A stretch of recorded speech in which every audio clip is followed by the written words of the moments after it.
I gaze into the depths of the future, I see that you will lead a life of ease and affluence. If you comply with our wishes. In other words, you want me to sell my country's military secrets to a foreign espionage ring. Like most criminals, you're clumsy and stupid. You use harsh terms, Mr. Byrne. Nothing has been said of bribery. Your former connection with Henry Weston, the inventor, makes it possible for you to render us a slight service, for which we're willing to pay. I have no information to sell, but I have plenty to give to the police. That is a fine patriotic plan, Mr. Burns. It is unfortunate you will not live to carry it out.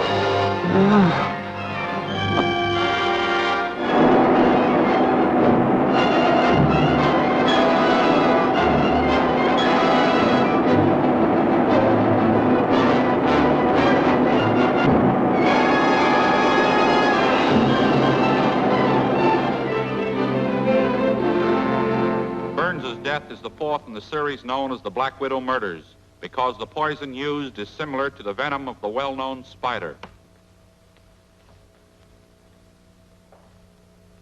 The police just aren't getting anywhere. What's the Clarion doing about it? I've engaged Steve Colt.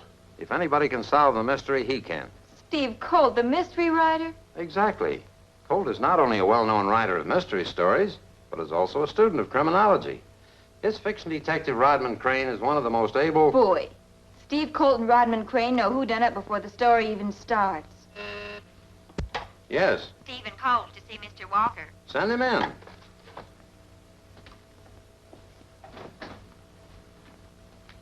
Glad you're here, Colt. Thanks. Meet Joyce Winters, one of my best reporters.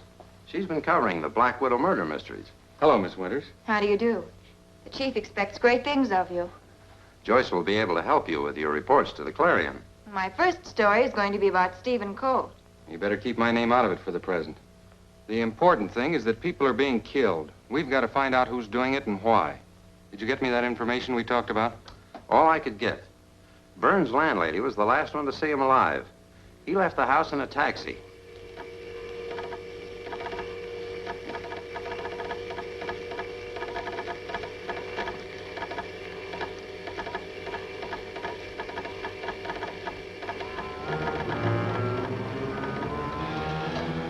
Another Black Widow murder. A man named Meggs found dead. Get me a full report. Also a picture of Burns. I've got to find that cab driver. I've got pictures of Burns. Come on. See you later. Sure, I remember him. Where'd you take him? He got out at 4th and Main. Did he say where he was going? No, he didn't say much of anything that made sense. I think he had a few marbles missing. When I asked who does he think will win the Kentucky Derby, he says, ask me tomorrow. I'll know everything then. Sort of screwy. Thanks very much. Which has baffled the police. And Stephen Colt, the well-known writer of detective fiction, will investigate the killings on behalf of the Clarion. This I gotta see. A storybook gumshoe trying to find us.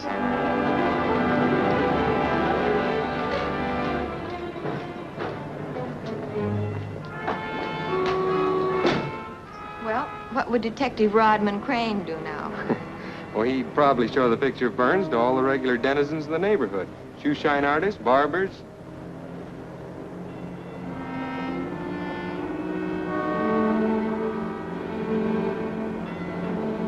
What was it Burns said to that cab driver? I don't remember. Something... Oh, I know.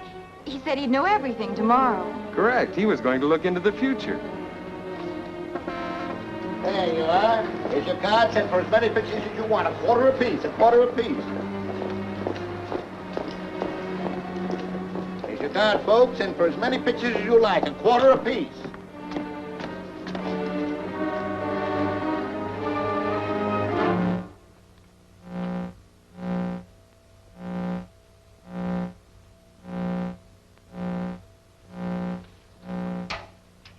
Yes, Blinky?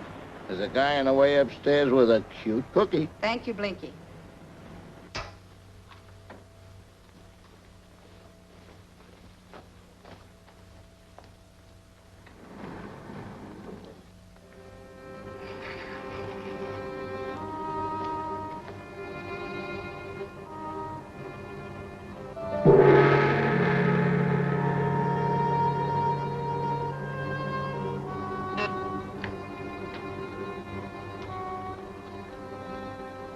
How do you do? You come to Sombra to learn of the future? We're interested in the past, not the future. I'll handle this, Miss Winters. I was wondering if you've ever seen this man. I'm sorry, I do not recognize the gentleman. He might have been here, but so many come and go, both the living and the dead. I'm sorry. Thank you very much. You're very kind. I regret I cannot help you. Thank you. Bye. Goodbye.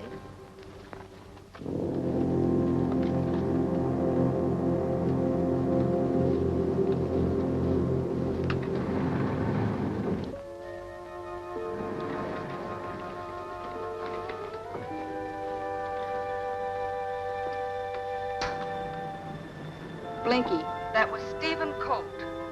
Watch them. Turn up the volume. Yes, Sombra.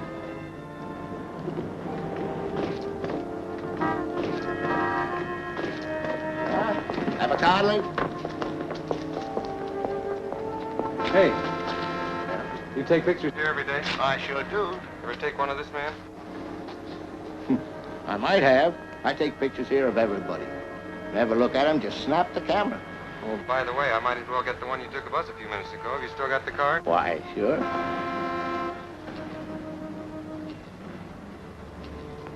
Come on, Joyce. We've got a date with Mr. Carter. Go to Carter's. Get all of Blinky's film. This man Colt is dangerous.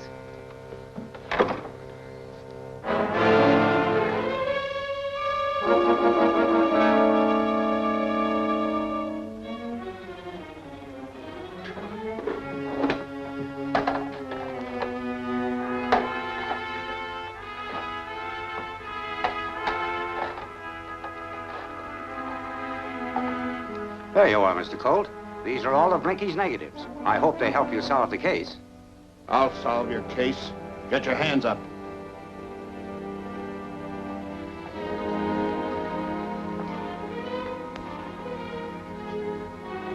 I'll take that film.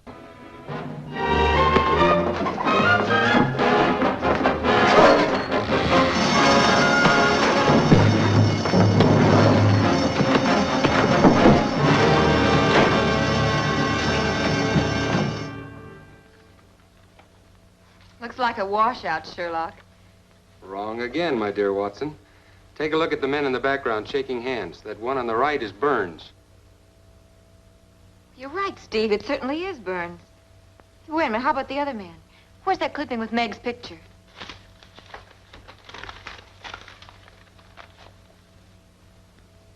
That's the man. Burns is shaking hands with Meg's, the latest victim of the Black Widow gang. That cinches it. Now this thing begins to form a pattern. Get me the lowdown on every one of them. Friends, families, various occupations, names of employers, everything. I'll get my people on it right away. Hey, it's about time for my latest scoop. Do you want to hear it? Okay. Which is the latest development on the Black Widow murders. Steve Colt, investigator for the Clarion, has discovered an important clue, which he hopes will bring him in direct contact with the murder gang. Did you turn that story in? Well, you have to have news. That's what you're hired for. It's a good thing you aren't in the Army, or you'd be shot for giving information to the enemy. And on Colt's first day on the scene, he proves to be as able and clever as his famous fiction prototype, Rodman Crane. You said a mouthful, brother. I told you he'd be dangerous. But stupid, or he would not permit his movements to be broadcast. It's my father, Hitomu. Go quickly.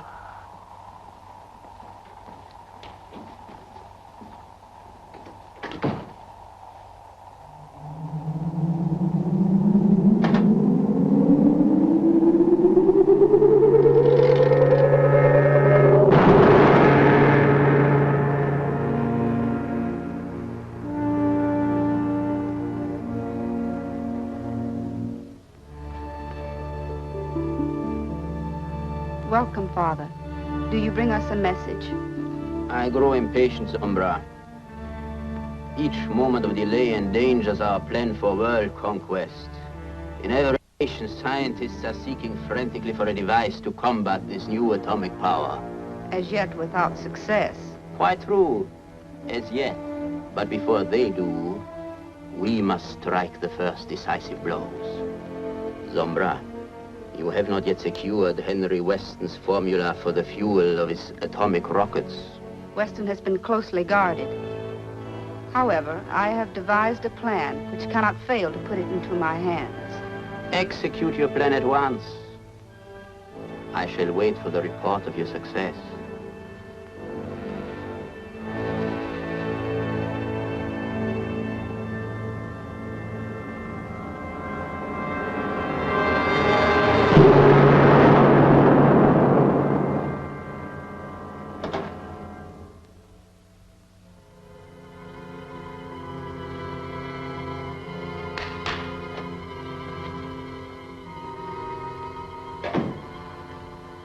Hitomu orders that we strike at Henry Weston at once. Is the mask of his secretary ready? Yes, madam. The mask and the wig. Get them.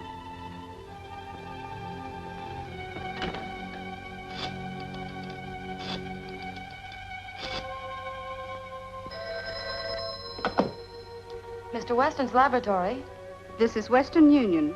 We have a telegram from Miss Ruth Dayton. Oh, this is Ruth Dayton. Would you read it, please? Arriving Union Station, 2 o'clock. Meet me. Important. Signed, Aunt Nellie.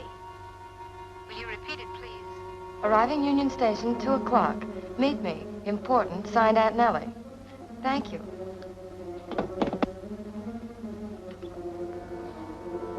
As simple as that. You know what to do. Right.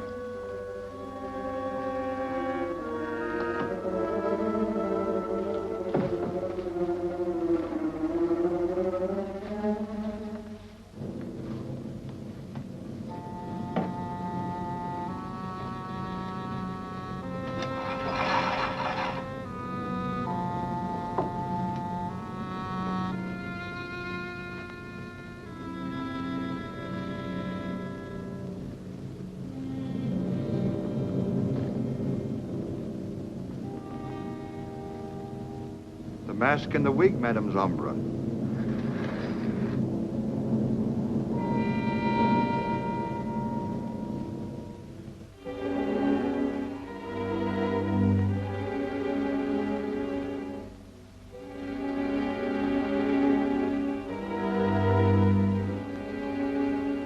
I hope your aunt isn't bringing any bad news. Oh, I'm sure it's nothing like that. Bye. Goodbye.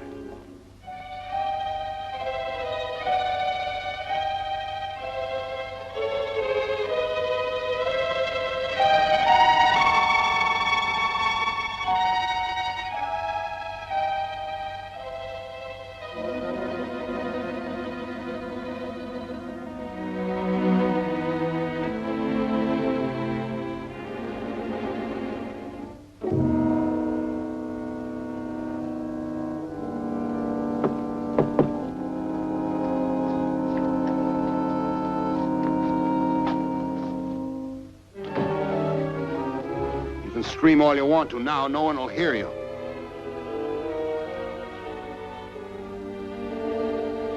Who are you? What is this place? As far as Mr. Weston is concerned, I'm his secretary, Ruth Dayton.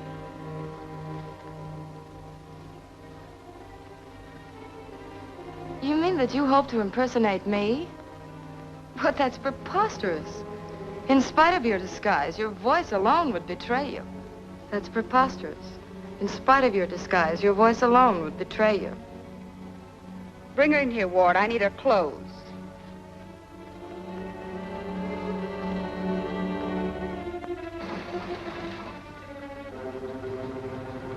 Well, that's the story. Michael Burns was formerly a guard at the first atomic bomb experiments in which Henry Weston participated. Milton Meggs, the cook, had once been employed by Weston. And Lana Larson had been his housekeeper. Exactly. 5 people formerly employed by or connected with Henry Weston are murdered with the same poison. You still don't know why. You should read columns in the paper other than your own. Well, then we should go see Weston at once. Not we, I. And for heaven's sake, Walker, keep this out of the paper and off the radio. And keep her in your office.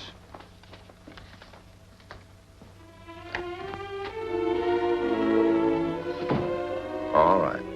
Go ahead.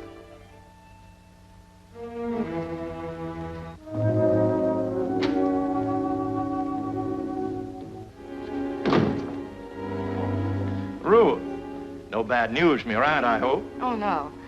She gave me some valuables to take care of. I wonder if I could keep them in your safe. Why, yes, of course, my dear. Thank you.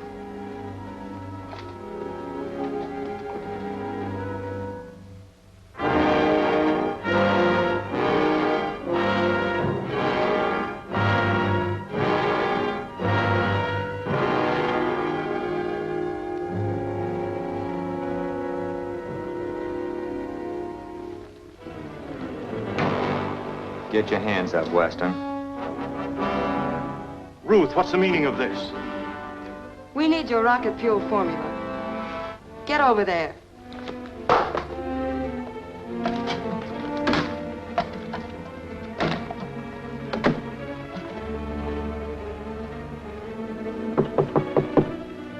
Gag him.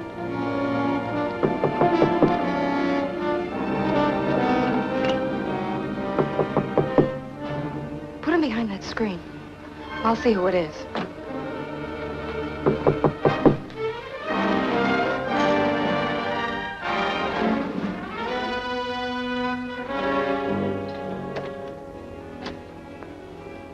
I'd like to see Mr. Weston.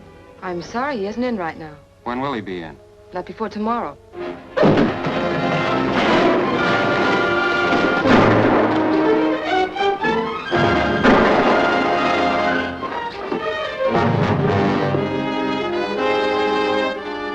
Stop that girl.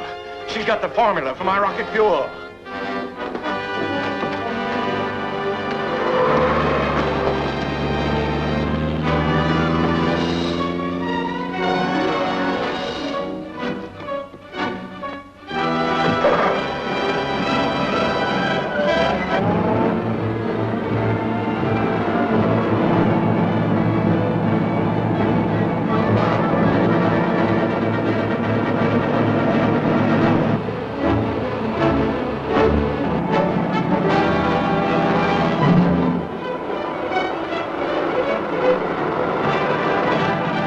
Ward, you better radio Slade. He's gaining on us.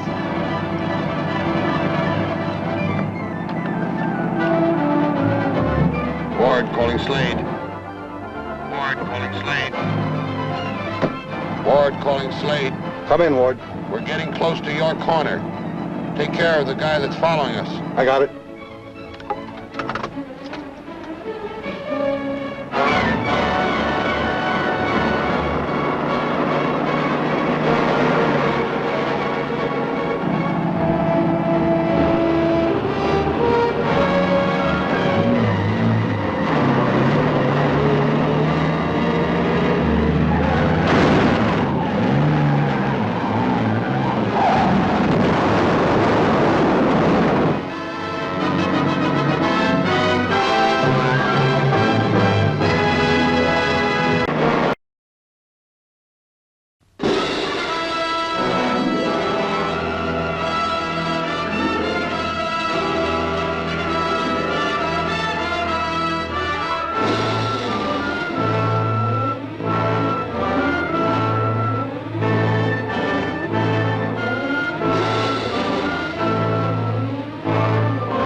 Ward calling Slade.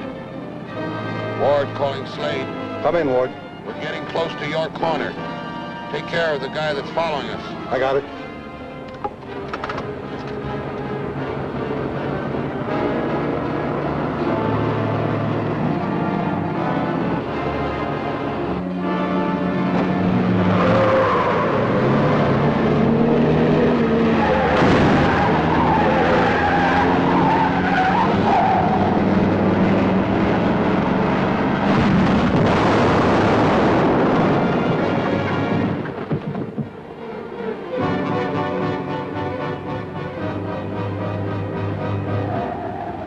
Want a lift, mister? Get over. I'll drive. Don't argue.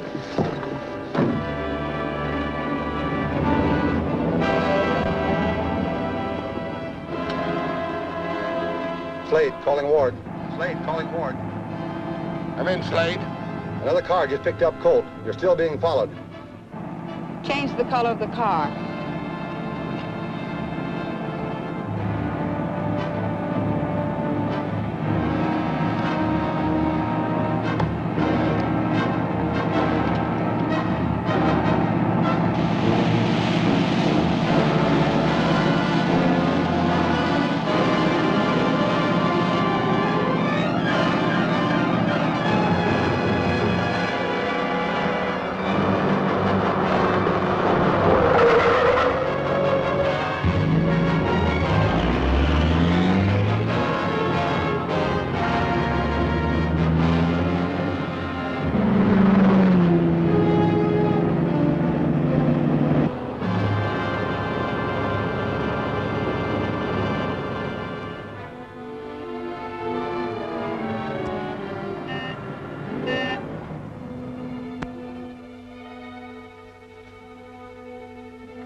Well? You were wise, madam, in not permitting Ward to open the tube. The spectroscope shows it contains phosphorone, a highly inflammable gas. Jaffa, you will find means of opening the tube without hurting the formula. Weston obviously has a neutralizing agent of some sort to get the formula out of the tube when needed. I can figure out what it is, but it'll take time, perhaps months. My father, Hitomu, go quickly.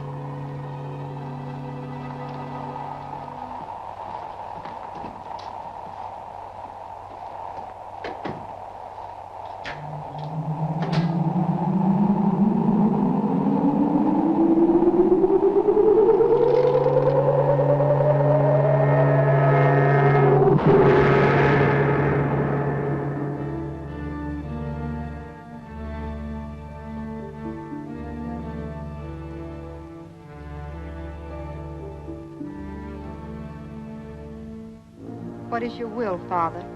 I've heard Jaffa's report on the formula. But my plan for world conquest by use of atomic rockets doesn't permit even 1 week's delay. The quartz tube has to be opened. Your orders, sire. Resume your impersonation of Ruth Dayton. Then use the vocatrobe. Force Weston to reveal the name of the gas which is needed to open the tube safely.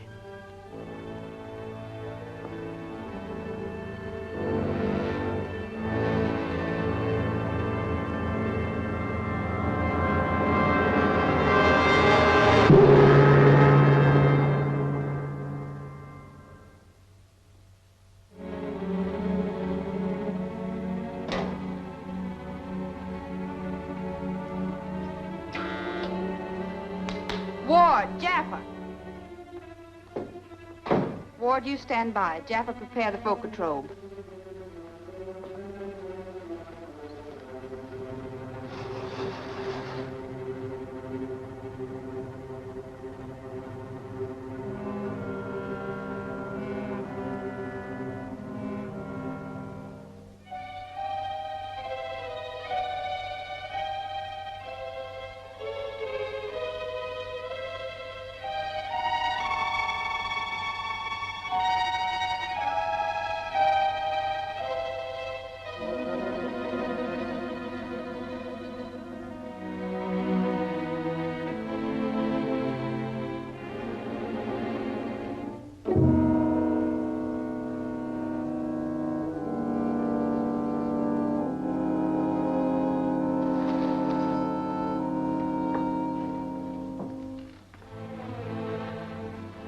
Just a moment, madam. One final adjustment. The Boca Trope.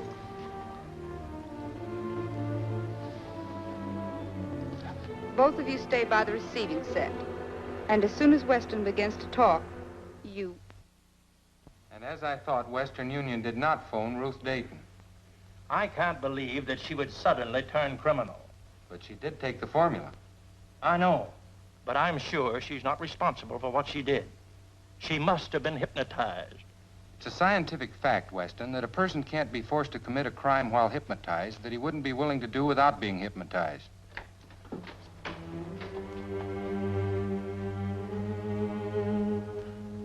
Why, Ruth, what's happened? I found her wandering around in the park. She insisted on coming here. Said she worked for you.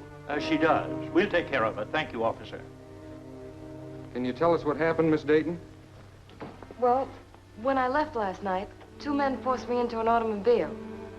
One of them held me, and the other one pressed a hypodermic into my arm. That's all I remember. You have no recollection of coming back here and robbing Mr. Weston's safe of the rocket fuel formula? Robbing? No, I don't remember anything. You were right, Weston. I'm convinced now she's been a victim of the gang. It was some form of a drug. Tell me, Miss Dayton, can you give us a description of the men who captured you? Well, I... Get some water, Joyce.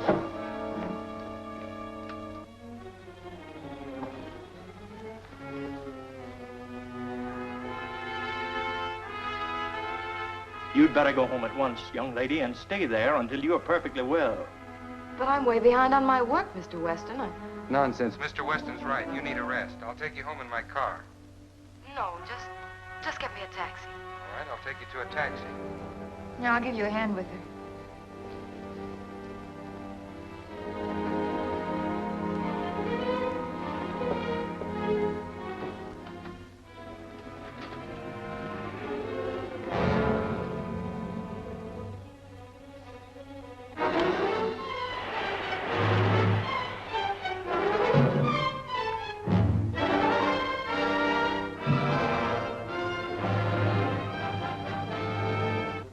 Do you hear me, Mr. Weston?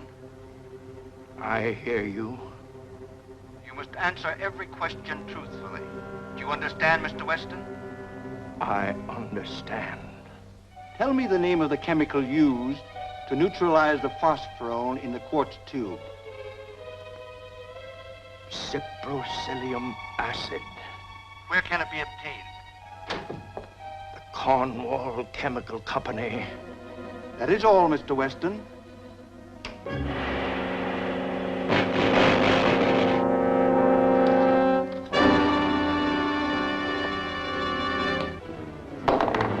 What happened, Weston? I don't know. He looks like he's been drugged. Or gassed.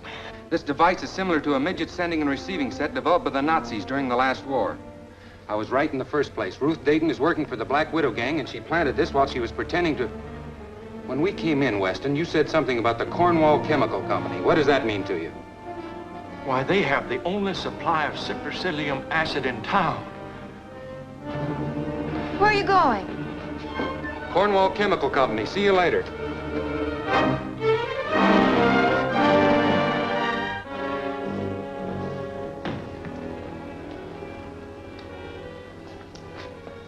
We're from Mr. Weston's office. He'd like a half a gallon of cyprocilium acid. Okay, but first put out that cigarette. That's what we got that sign for. I should have known better.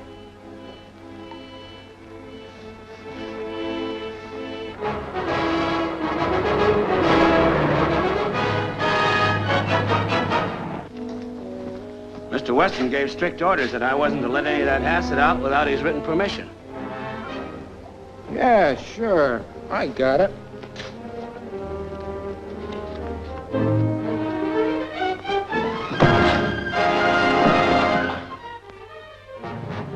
Where'd you learn that trick? Read it in one of Steve Colt's detective yarns. I'll have to read some of them myself.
operator! Get me the police, quick!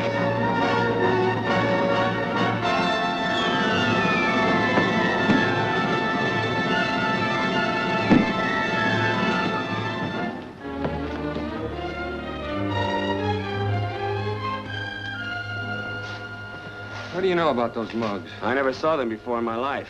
They seemed awfully anxious to get a hold of that acid. What's this all about, anyway? You don't believe in signs? Oh, I sure do, but that big fellow was smoking when he came in here.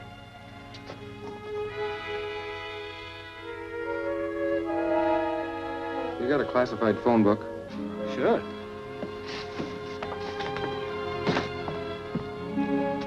What a pretty picture. Prominent author, detective Steve Colt sniping cigarette butts. How in the blazes did you get here? It's very simple. You just hail a cab, give him an address, and presto, you're there. All right, all right. What are you looking for? Cigar and cigarette manufacturers. I don't understand. That's not surprising. One of the Black Widow gang left this custom-made cigarette. If we can find the man who makes these, we'll be one step closer to our mysterious friend. You mind if I tear this out? No, go ahead. Thanks.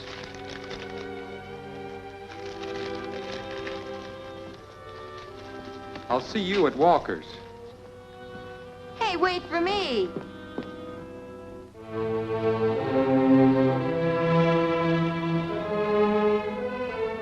And I'm telling you that character Colt is going to make me blow my top one of these days.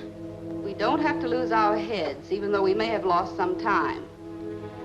Now that we know what the neutralizing acid is, one of our agents at Chicago can send us some. And when the acid arrives, it'll be very simple to extract the rocket fuel formula from the tube. Then we will have successfully completed the first step in our work. And my illustrious father, Hitomu, will be able to continue with his plan to conquer and subjugate the enemies of our culture. I'll buy that.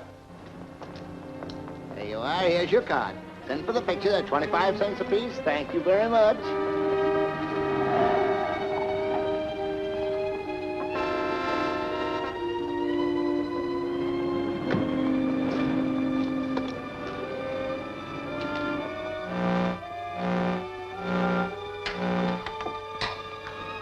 Yes, Blinky? Steve Colt just drove up.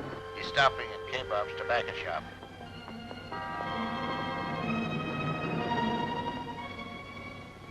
K-Bob's? Yeah. Get close to them. Turn up the volume.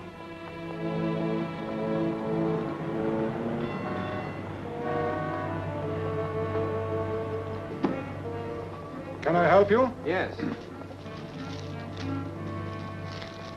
Was this cigarette made here? Why, yes, that's my wrapper. Would you like to order some? I'll order 10,000 if you can tell me who buys those. I have many customers. But if this is special mixture, I will know.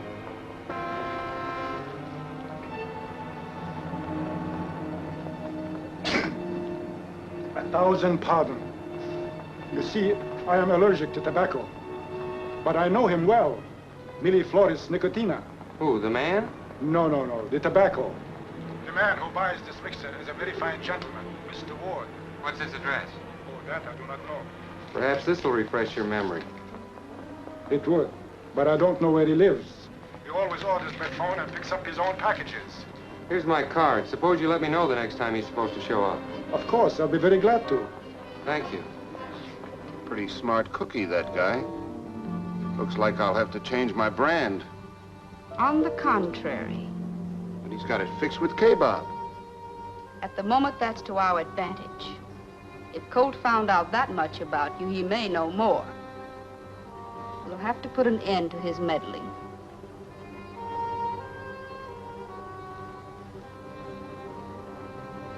Now, here's what I have in mind. Jaffa will make a duplicate of the tube. And when Mr. Colt finds out that you...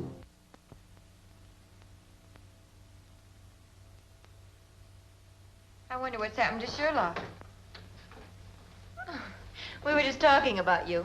Well, what happened to you? I've been running down a lead to one of the Black Widow gang. You have? Yeah, a fellow by the name of Ward. So? I've got a cousin in Milwaukee by that name. Hello. Colt? Yes, he's here. Hello, Colt talking. Okay, Bob, yes, go ahead. He'll be there at 3 to pick up some cigarettes? Thanks very much. That's what I've been waiting for. I'm going to meet Mr. Ward. And I've got a secret for you, editor. I don't think he's your cousin from Milwaukee. Hey, wait, I'm coming too. Snap it up. Excellent, Jaffa. I can hardly tell the difference myself. Thank you. This is the one.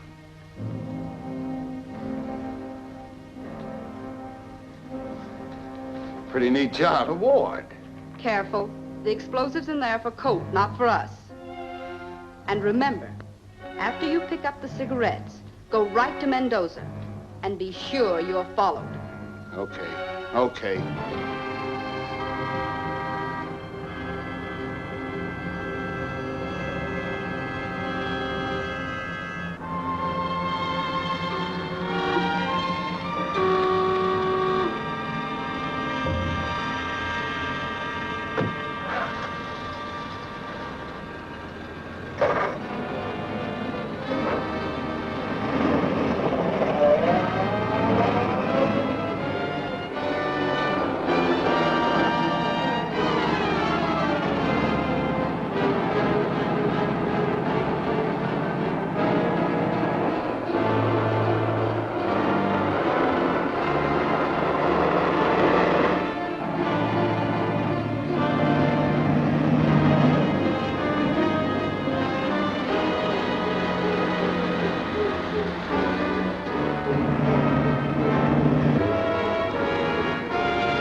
Better hurry, they're right behind me. It'll only take a few seconds to set the trip mechanism.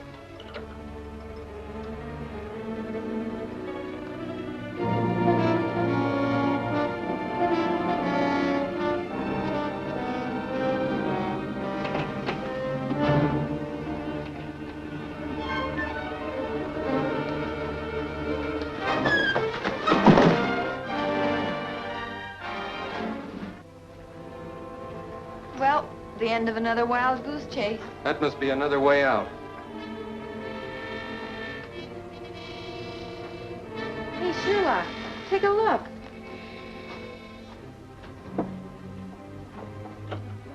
No, it can't be. Oh, what a story.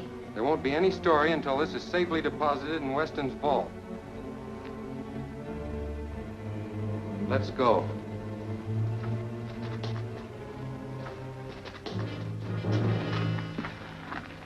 Get this to Weston's. I want to see what's behind that door.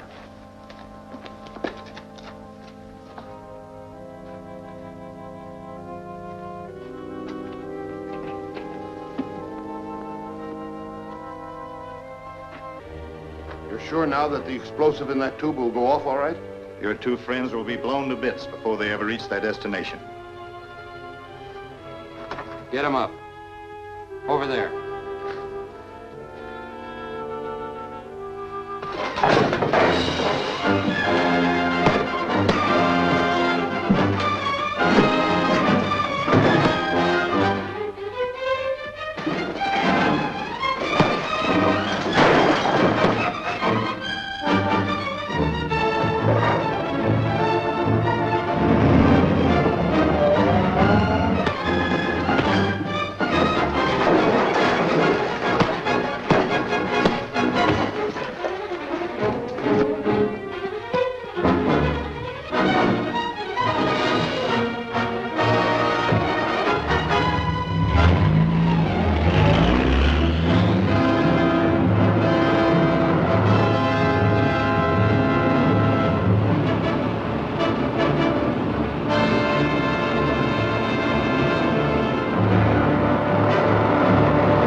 My father, Hitomu. Go quickly.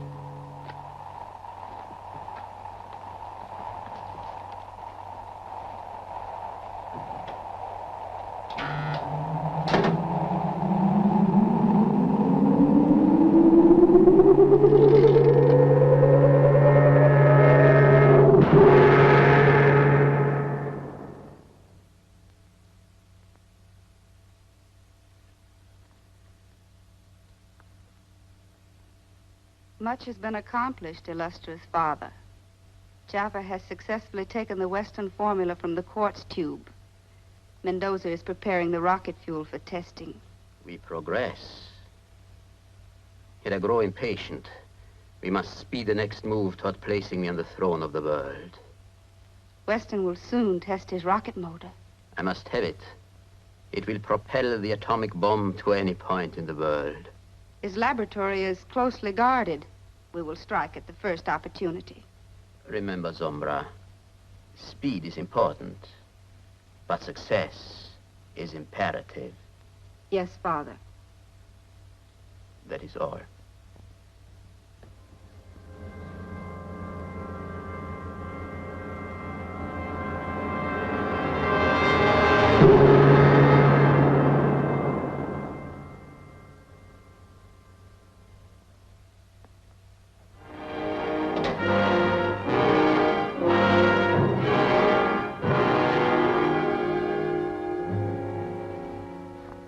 Are you sure your friend can be trusted?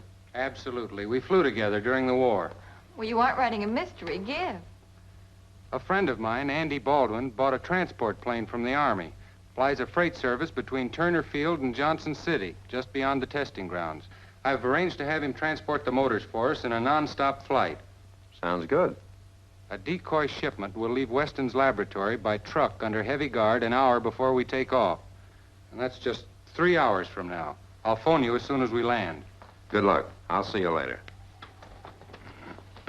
That sounds like a good idea, Steve. We'll be there before... Now, wait a minute. Andy runs a freight line. No passengers. Are you going? As co-pilot. Steve, I'll walk as far as the corner with you.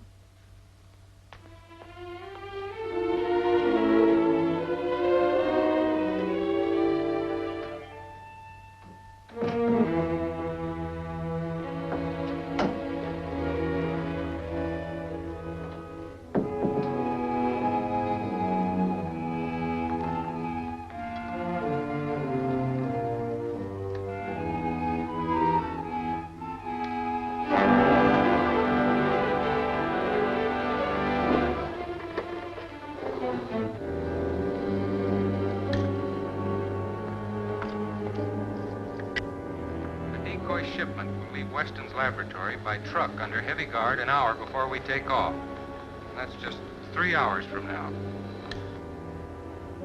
We've got about 2 hours. We can't do much in that time. We'll capture the plane and fly to Point X. Yeah? Sounds easy. How are you going to do it? Prepare a packing case large enough to hold 2 of your men. Have a messenger take it to the airport.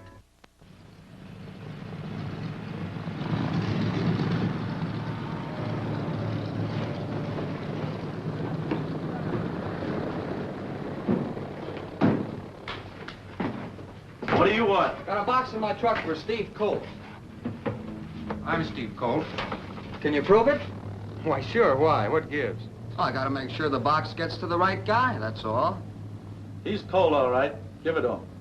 Maybe, but Mr. Weston said to make sure. I ain't taking any chances. You got any papers on you? Oh, I think so.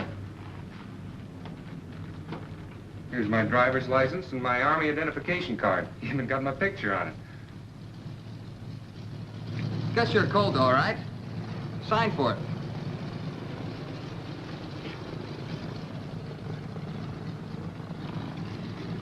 No offense, buddy, just have to be sure.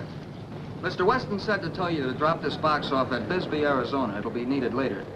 Okay. I'll load it as soon as I get this unloaded. I'll need some help. Give him a hand, man. Okay.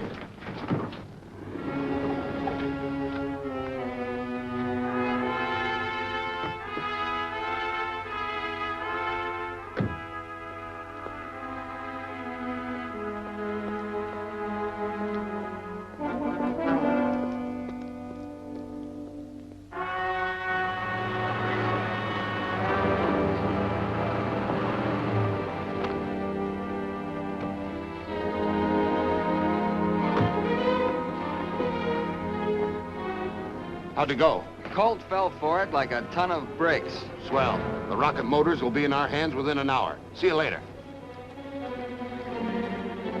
Hey! Open that trunk.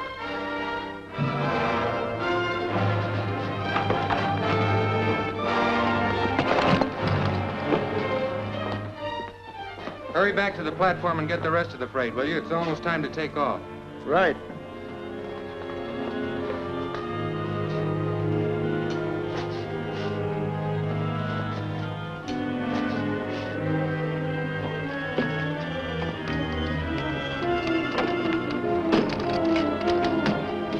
Get out of here.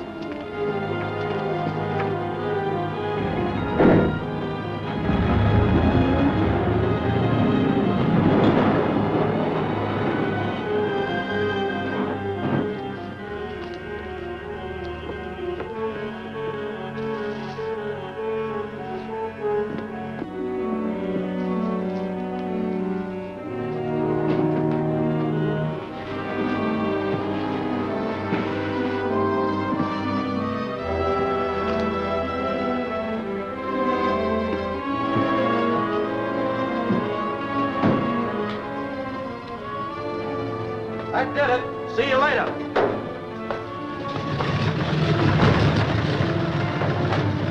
Good luck. Thanks.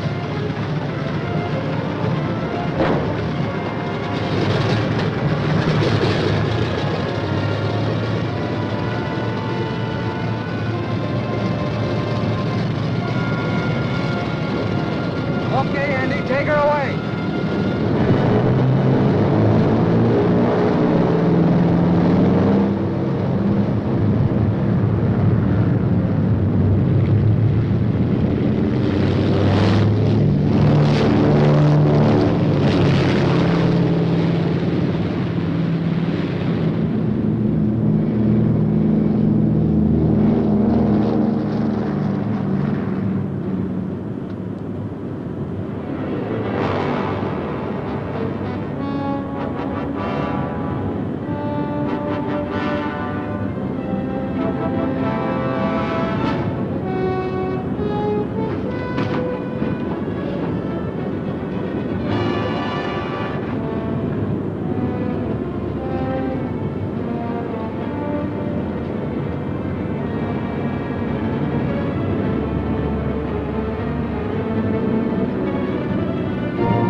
Do what you're told. How'd you get aboard? Shut up.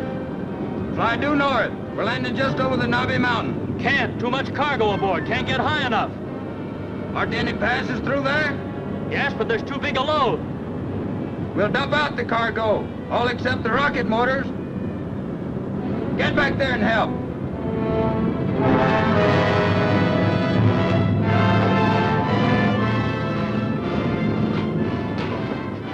Open it up.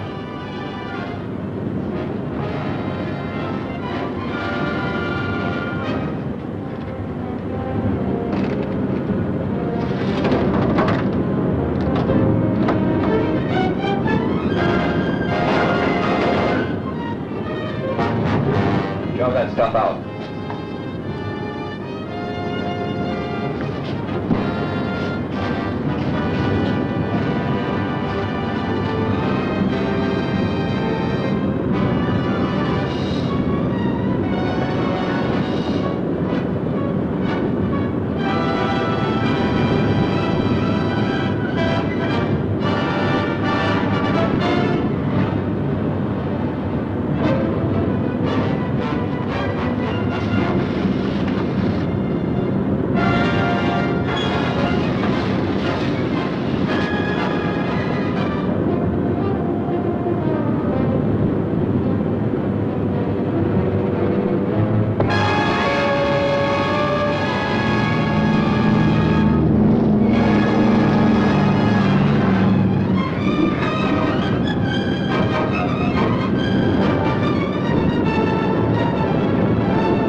knocked out. We're losing altitude. You want me to take over? No, I can handle it.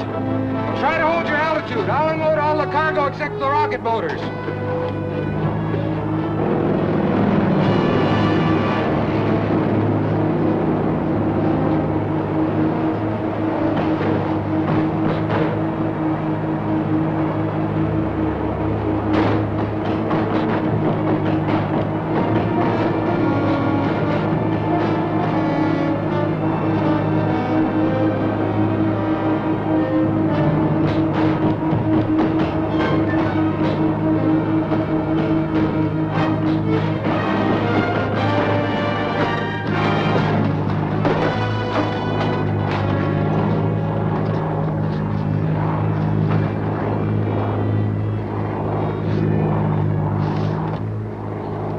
What in the name of all that's idiotic are you doing here? Don't stay there asking foolish questions. Get me out of here.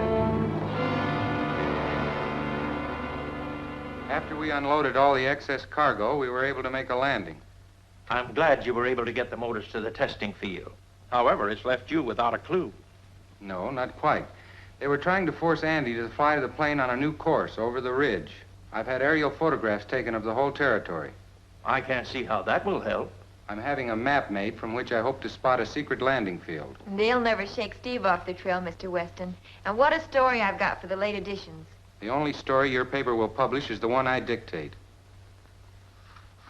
All right, Simon Legree, dictate. Have the dateline read Phoenix, Arizona. Air transport overdue.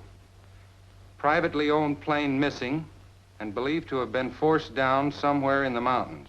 A report from Bisbee states that the missing plane was seen passing over there. But this is discredited as Bisbee is far off the course of the freighter. So, we lose the rocket motors. Not necessarily. But, madam, the authorities will certainly find the wreckage before we can hope to do so. On the contrary, they'll be searching the regular route of the ship. They do not know, as we do, that the plane was off her course and probably did pass over Bisbee. Right. I think... Let me do the thinking, Mr. Ward. Get Den in his plane and locate that wreck. Report to me at the mine where Dr. Godfrey is preparing the rocket fuel.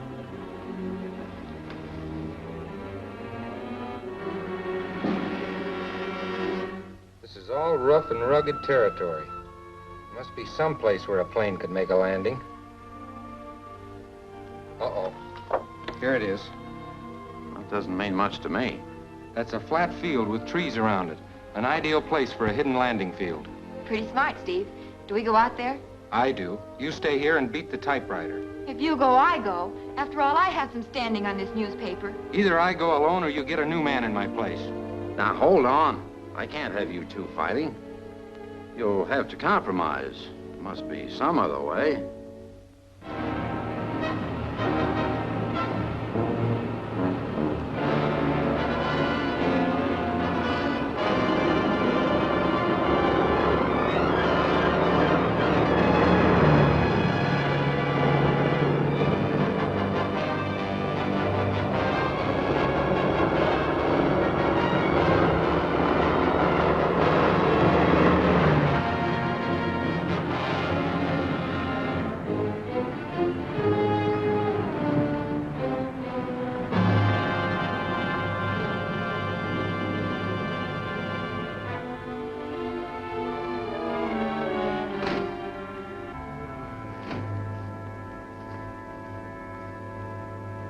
Keep back under the trees.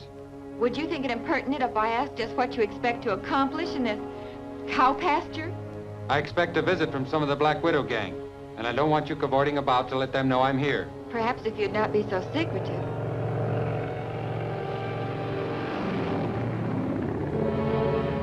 All right, I'll be the ghost. What's the answer? This is the payoff on that newspaper story you had printed. And that should be some of the Black Widow gang looking for a wrecked freighter.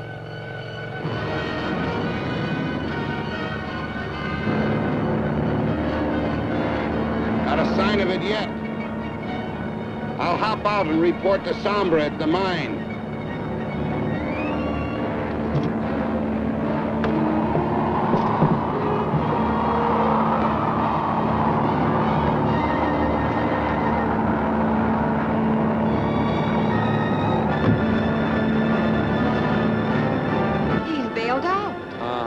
And that's a break. Now we can follow him and maybe to the Black Widow herself.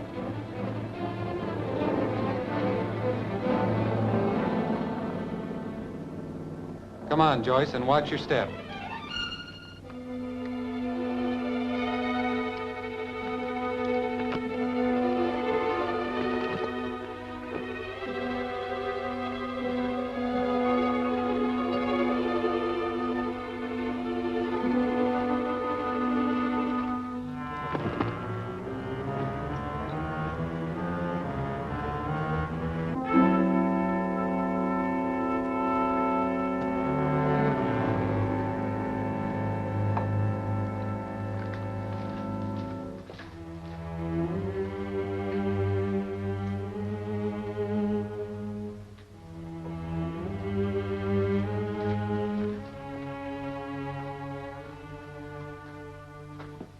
These two liquids, when combined, will give us a rocket fuel perfected by Professor Weston. The combination forms a highly inflammable gas, 1,000 times more powerful than gasoline. Step back a little, please.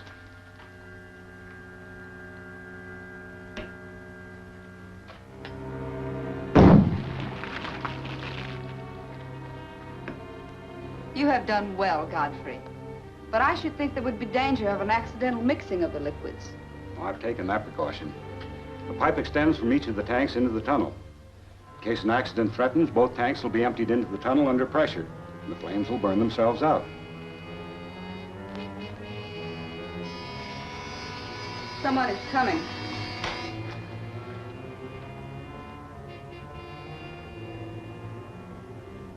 It's Ward coming to report on his search for the rocket motors.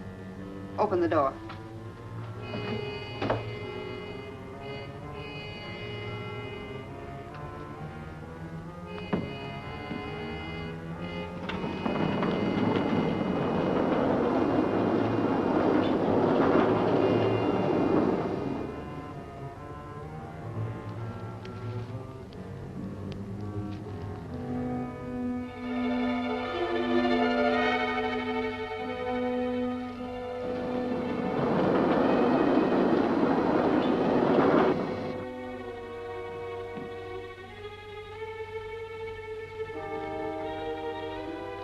You found nothing of the wreck, did you?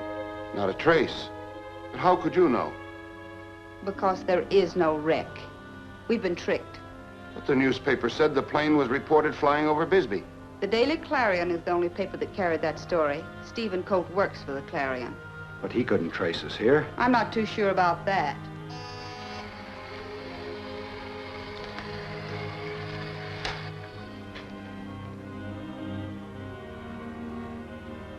We'll settle with Colt and that meddling reporter once and for all.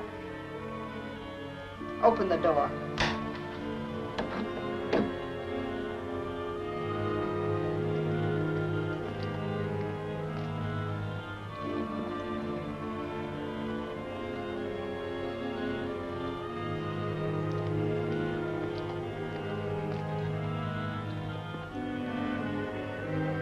Conceal yourselves until they get well into the room.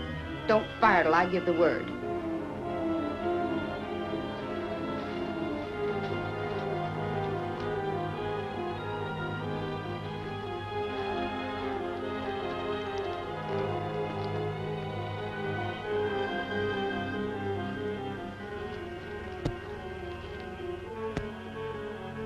A nice setting, though a bit theatrical.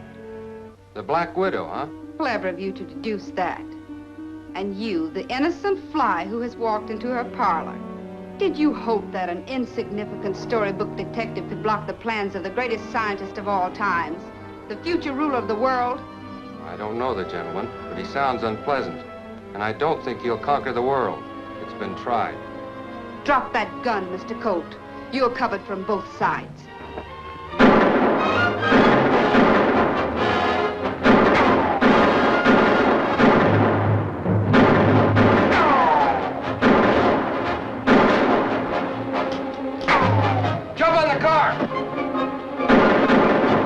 Wait, open the tanks and we'll cremate them.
gun, Mr. Colt. You're covered from both sides.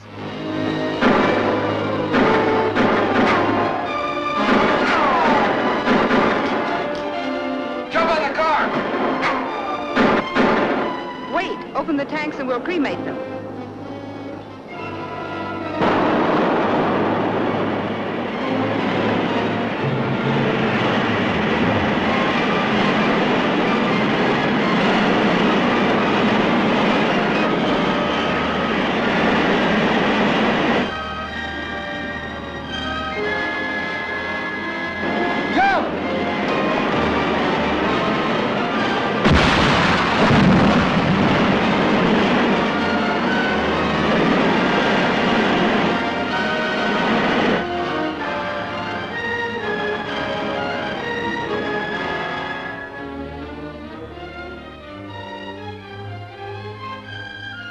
When the police got there, they found the mine hideout had been completely destroyed. We do know that the leader of the Black Widow gang is a woman, though. Why'd you print this? Well, that story came off the press wires. We just beat the other papers to the street, that's all. Did you have to print that the rocket test was a failure because sound vibration set off the dummy atomic bomb head prematurely? That's bad enough, but you have to give vital information like this? Professor Weston announces that he and Dr. Ann Curry of the Scientific Research Institute have perfected the cyanotrone, which will counteract the sound waves created by the rocket motor. They will demonstrate it for the press this afternoon at 4:30 in Professor Weston's laboratory. This is our opportunity to get the atomic rocket and the cyanotrone at the same time. How? Weston's lab is always guarded. Hitomu, my father, is coming. He will have the answer.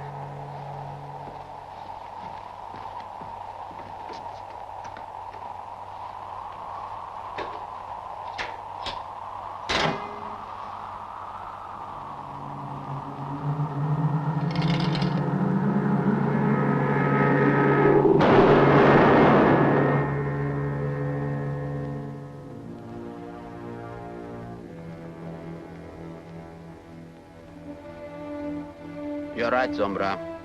I do have an answer for Ward's question. You will be present at the demonstration to learn how the cyanotrone operates. This paper holds the key.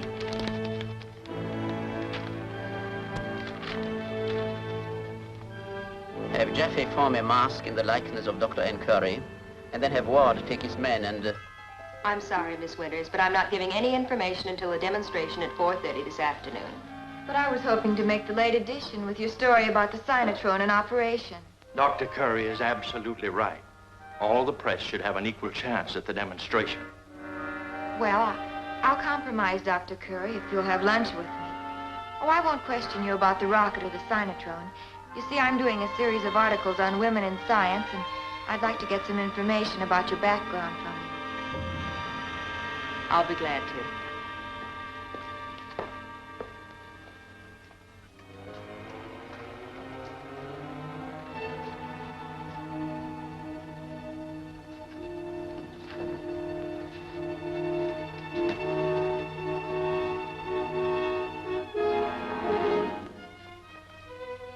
Why have you brought me here? And what have you done with Joyce Winters? Joyce Winters? Yes. You see, she was with Dr. Curry, and I had to snatch her, too. I sent her over to Link's place until you decide what to do with her.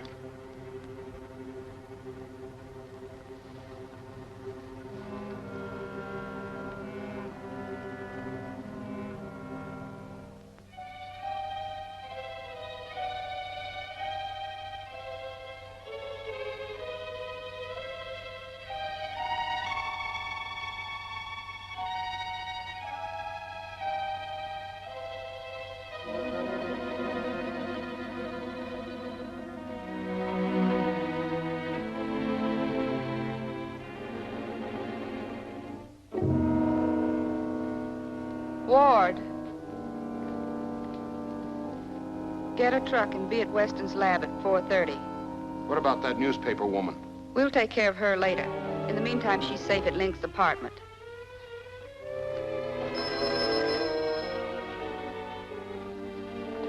Hello. Yes, he is. Steve, this is for you.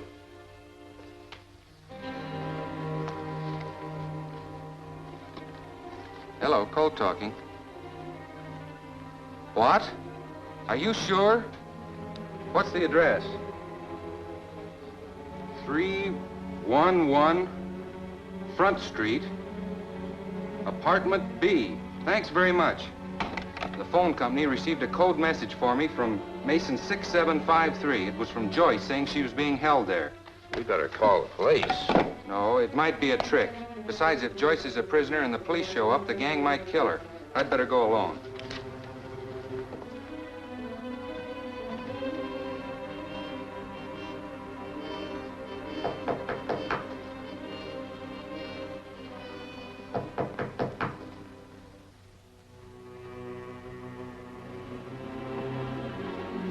Who's there?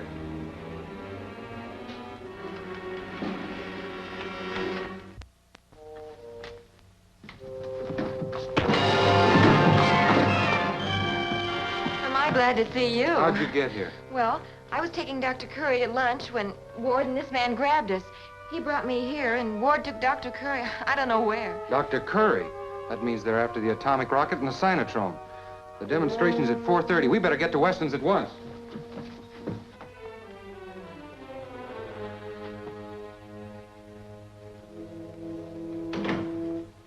Gentlemen, this is Dr. Curry. Are you, Doctor? Sorry to have detained you. Go right ahead. Thank you, Dr. Curry. Gentlemen, you may take seats if you like. Thank you.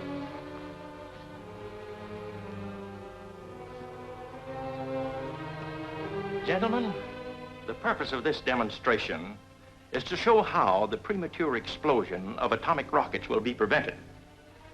Sound vibration created by the rocket was responsible for the explosion in our previous experiment. But how is it possible for sound to explode the rocket? I will demonstrate with the cynotrone the destructive power of sound vibration.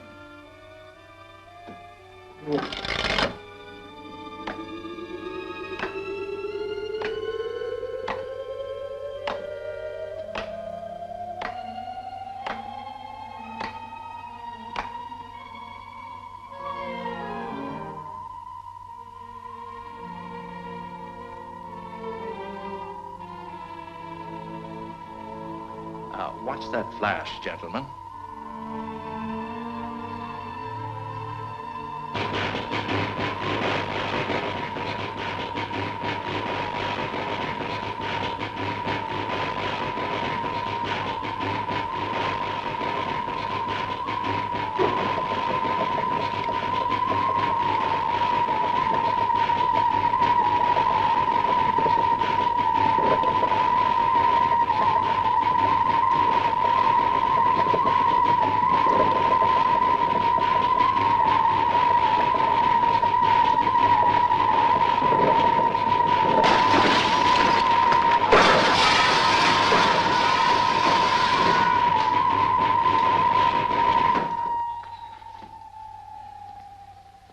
Professor, it looks like we witnessed more of a demonstration than you had intended to provide. True, but that too testifies to the soundness of my theory. Amazing, a most interesting demonstration. Good stuff. This'll make quite a story. I'm sold.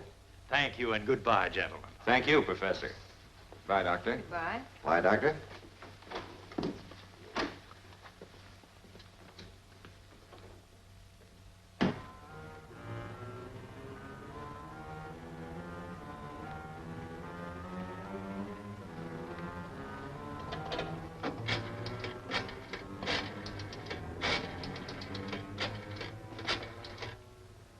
Guard, there are 2 men from the Easy Transfer Company waiting. Send them up at once, please. The cynotrone and rocket motors are not ready yet. They must be dismantled and carefully packed. It will be perfectly safe to ship it as it is, Professor. We can't ship those as they are.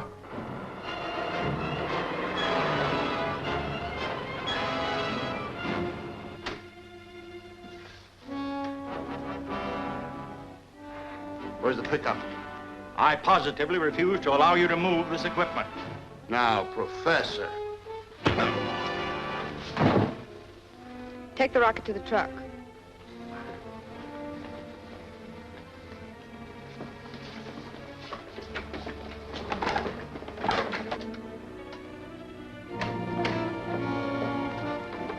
Line up over there.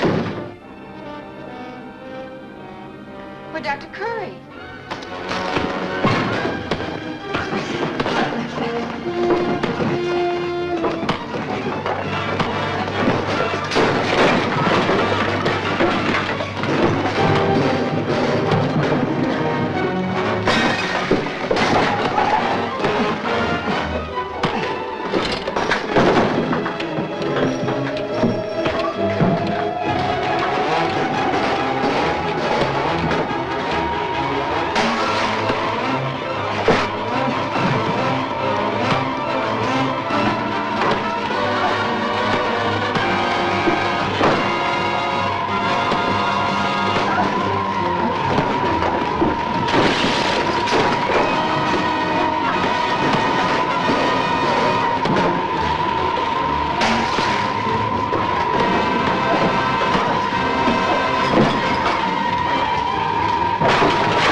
You might be interested to know that Steve Colt prevented us from getting the cynotrone.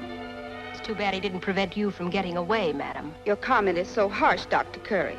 Can't we be more friendly? Friendly? After what you've done, I'd sooner die. I'd be glad to oblige you. Take her away.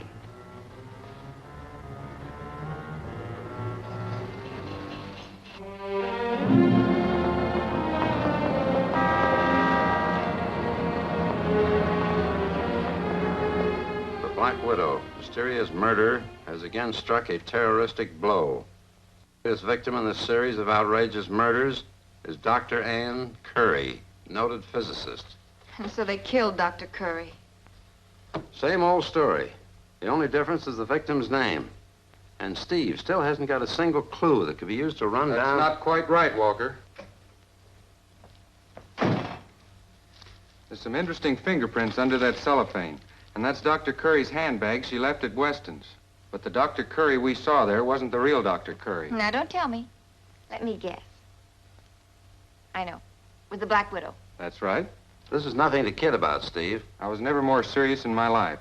There are two distinct sets of fingerprints isolated on that bag. Dr. Curry's and one other. Now, the other can only belong to the impersonator of Dr. Curry. I may be thick, but I still don't see how that solves anything. I examined Dr. Curry's body at the morgue and found some scratches on the nail polish of the left hand. On the right was a sharp-pointed ring turned into the palm. What could that mean? A message, perhaps. And? I took some photos. Come in. Your enlargements, Mr. Colt. Thank you. Here they are.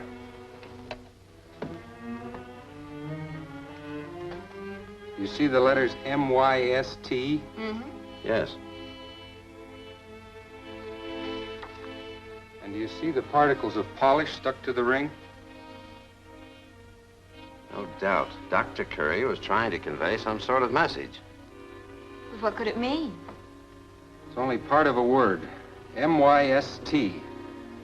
Mysterious, mystify. Now, if you only had a crystal ball, you might be... Wait a minute. You've got something there. Crystal ball. Mystic. Get it? Dr. Curry was trying to tell us that the Black Widow was a mystic or fortune teller. Sounds logical. Now, if we can find a fortune teller's fingerprints that match the unidentified set on this bag, we've got the Black Widow. That's a big chunk of work. There's at least 100 of them in the city. Well, we'll take care of that. Now, listen, Joyce. Have 100 glossy prints run off of this immediately. In the meantime, I'll get a list of fortune tellers, and then we can...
Yes, Blinky. Steve Colt's on his way up.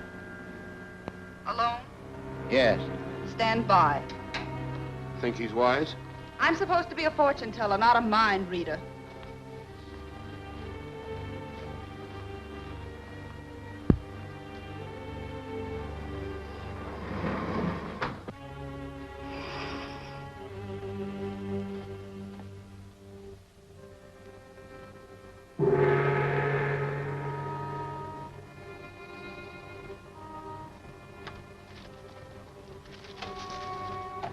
Good afternoon. It's nice to see you again, Mr. Colt. Thank you. You remember me, huh? I never forget a face. You're Stephen Colt, creator of that brilliant fictional detective, Rodman Crane. That's right. But at the moment, I can use your help. Collaborate? In a way. You see, my latest yarn involves a palm reading clue, and I want some expert advice.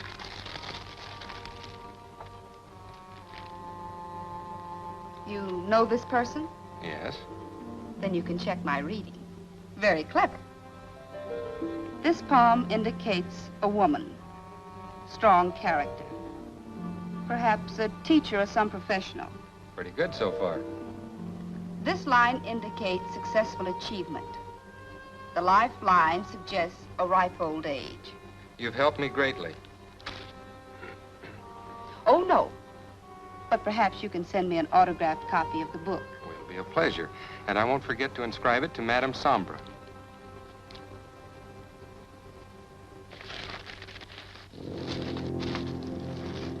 Goodbye. Goodbye.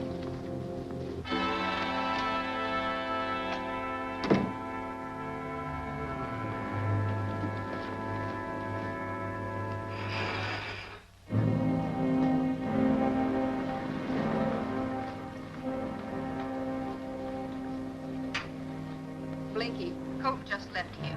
Watch him. Okay.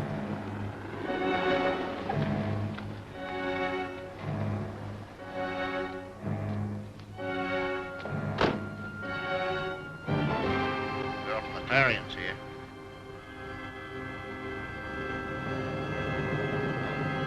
She's meeting Colt. Get close. Turn up the volume. I thought I'd catch up with you here. I'm all through my list. Good. I've only got a few left. Suppose you get the expert started on all we have. Trying to ditch me? Wrong again, Featherbrain. I want you to help me check the results against Dr. Curry's handbag. My apologies, Sherlock. Where do we meet? Walker's office tonight. See you there. All right. So that was his game. To get my fingerprints on that photo. What for? To check against the fingerprints on Dr. Curry's handbag. Which is evidence enough to swear out a warrant for your arrest. If it isn't destroyed, you will get harmed immediately. And tonight, while they're at the Clarion office, here is what you have to do.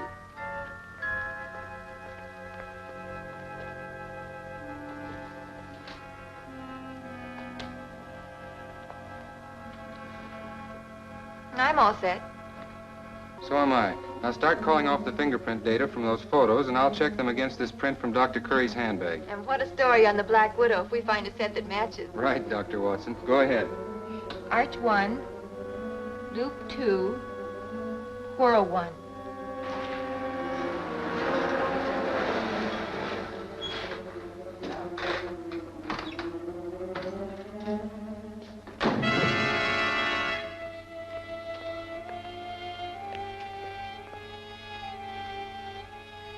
Next. Composite 3, arch 3, whirl 2, loop 2. Hold it. We'll check that one.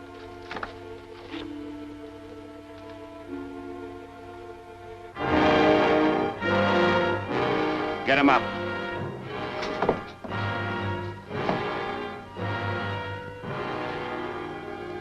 I'll take that.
Ward destroyed the fingerprints and got away with Dr. Curry's handbag, he left us with no further clue to the Black Widow gang. All we know is that the leader is definitely a foreigner, presumably an Asiatic, certainly a woman. An ingenuous woman, as deadly as the name implies. The government wants me to continue my work on the cynotrone and rocket motors. But not in your laboratory, Mr. Weston. Because of security? That's right. The Black Widow wants your motor and cynotrone, and she'll try to get them as soon as she can.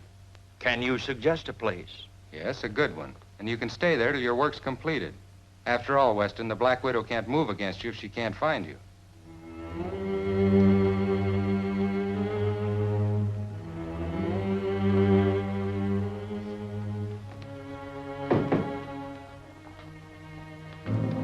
Have you located Weston yet? No luck. He's completely disappeared. There's been no trace of him anywhere for the past 3 days. His laboratory's closed up tighter than a drum. Can't see how Weston got by the men. Are your men watching Colt? Yes. He must be forced to lead us to Weston. But how, madam? Here is the plan you will follow. Go to the front entrance of the...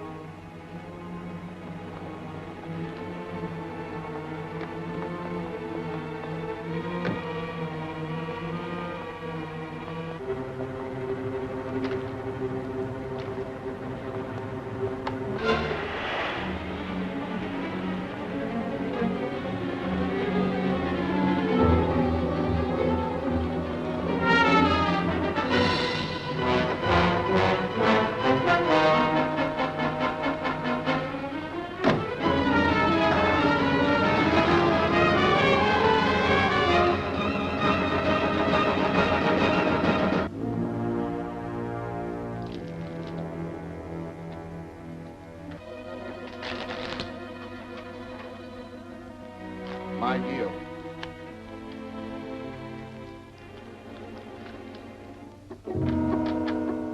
Got openers? Yeah. 5. 21. 3. You opened. I got 10. I'll call. 2 pair. Not good enough. 3 of a kind. Your deal.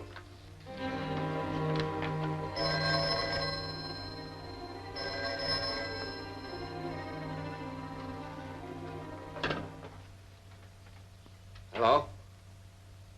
This is Ward. You found Weston? Where? Sure. Right away. What about the girl? Okay, I'll take care of her after I've worked Weston over. Yeah. Goodbye. They found Weston so we don't have to make the girl talk. Now you watch her while I get some of the men and grab Weston. Right.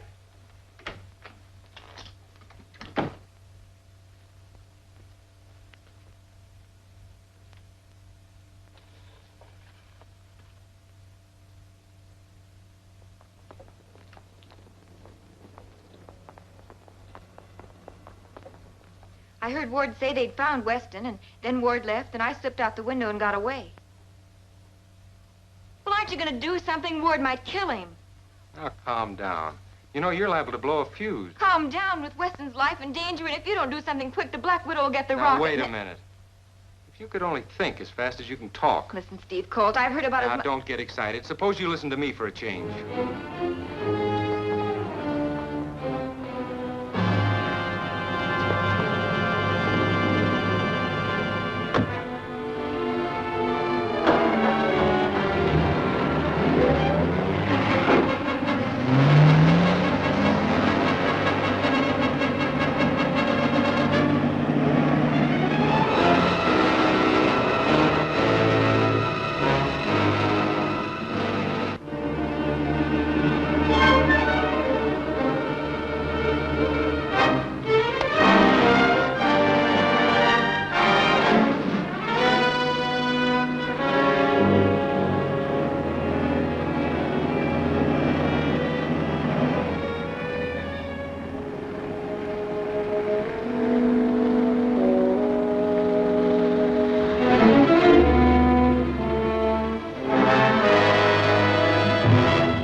Drop that gun.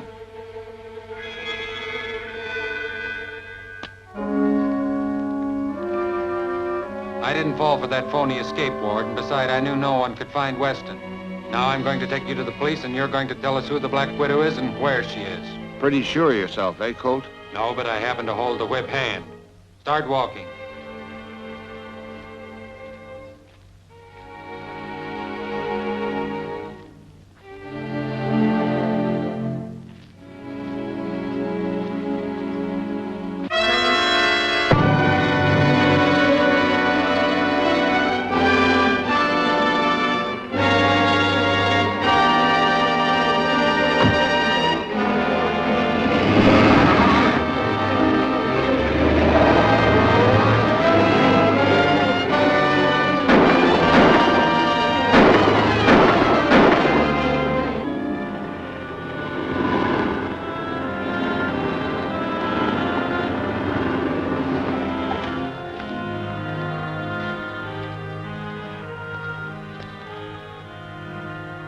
That Ward packs a mean wallop. It was your idea. That fast backhand wasn't. Move over.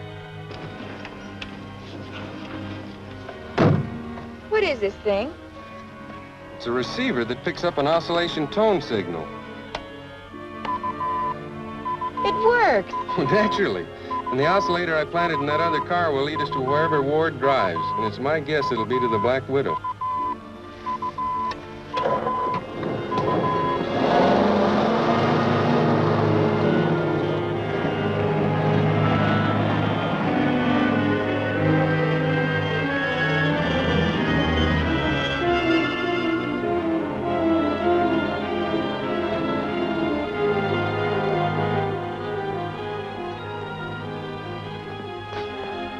Make sure there are a few barrels of linseed oil and paint mixed in with the others in case someone wants to inspect the contents. Yes, Madam Sombra. We have to have this rocket fuel ready for shipment tomorrow. Colt didn't fall for the gag. He tried to grab me.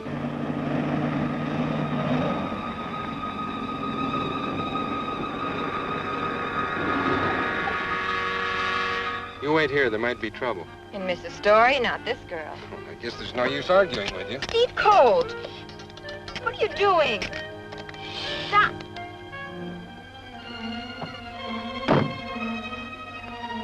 Steve Colt, you come back here! And so I grabbed his car and left him there to hike back to town. And we still don't know where Weston's hiding. And what's more, you won't.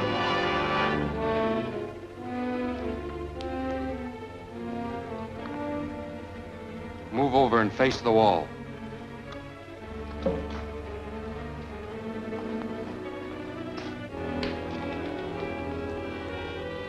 You too. Mr. Colt would not shoot a woman.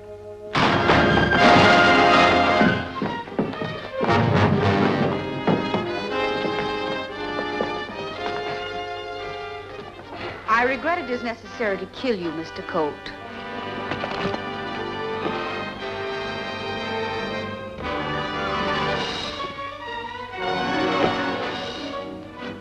Now, Mr. Colt, you can face the wall.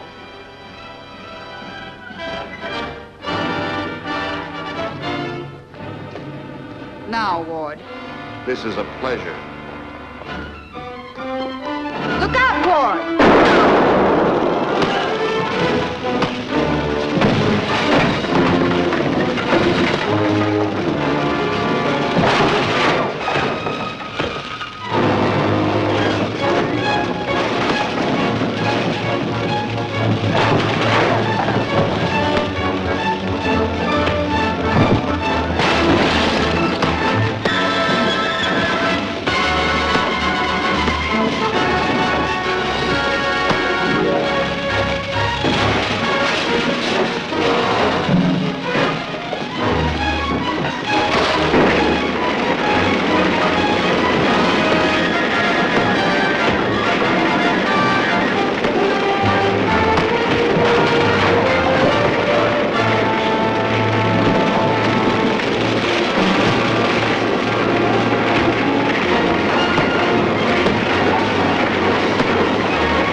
With Stephen Colt dead, we've cut off our only link to Weston's secret laboratory.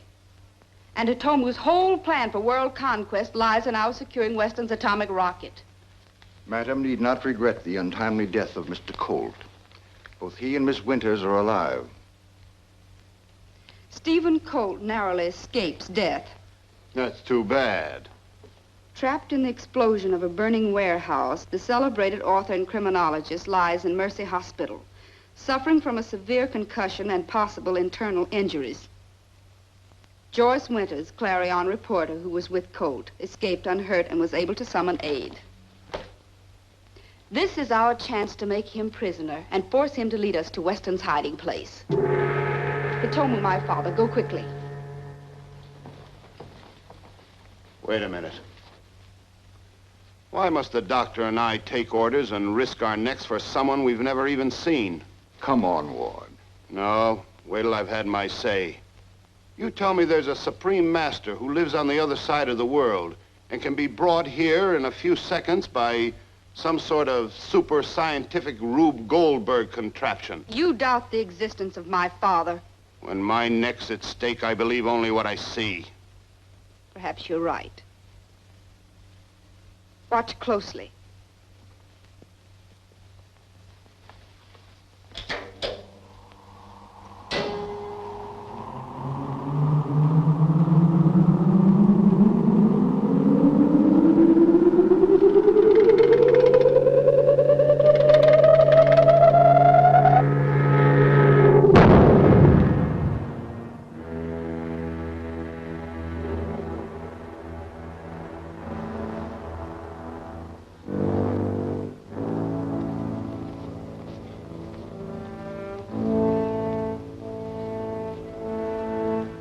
Welcome to our council, Father. Gentlemen, this is your supreme leader, Hitomu. Pleased to meet you. Ward's my name. I'm aware of your identity, and I'm disappointed in the results you have achieved. There are delays. The fate of my world empire hangs in the balance. They have done everything possible to carry out your plans. But as you know, Stephen Colt has proved to be an unexpectedly dangerous enemy. He has the instinct and tenacity of a bloodhound in picking up and following a trail. If their work were done well, there would be no trail to follow. Colt is only human. But with the superhuman ability to anticipate my moves and plan a counterattack. You make him sound improbable. He is improbable. Let me review the facts. The project for securing the rocket fuel required that Ruth Dayton, Weston's secretary, be taken prisoner, and that I disguise myself.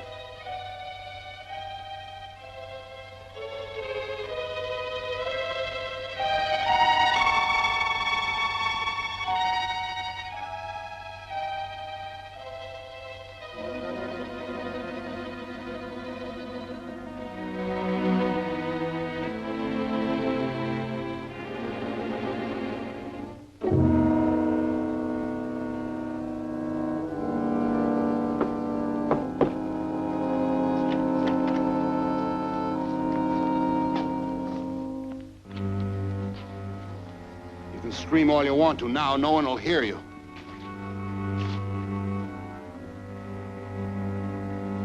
Who are you? What is this place? As far as Mr. Weston is concerned, I'm his secretary, Ruth Dayton.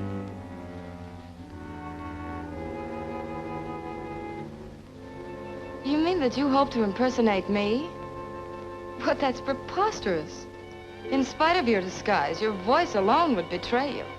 That's preposterous. In spite of your disguise, your voice alone would betray you. Bring her in here, Ward. I need her clothes.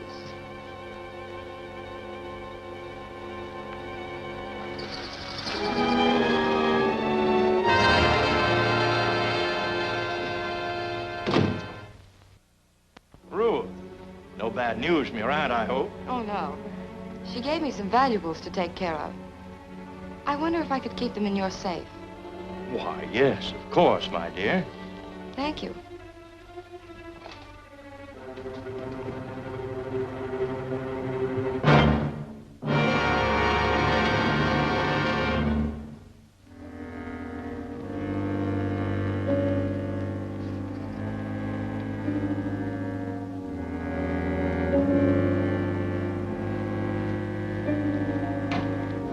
Get your hands up, Weston. Ruth, what's the meaning of this? We need your rocket fuel formula. Get over there.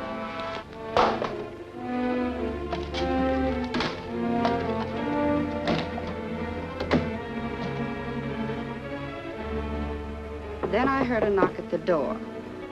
I found Stephen Colt there, and again my disguise was accepted. I had persuaded him that Weston was away, until Weston succeeded in giving the alarm.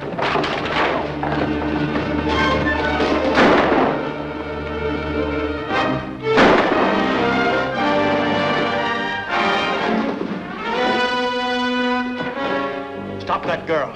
She's got the formula for my rocket fuel. But you escaped. This super detective is not infallible. He couldn't even prevent you from getting the formula.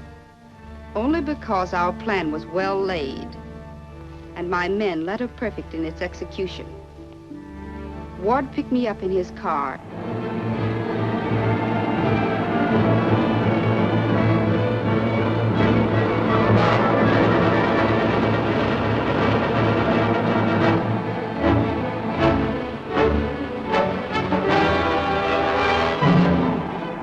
Ward, you better radio Slade. He's gaining on us.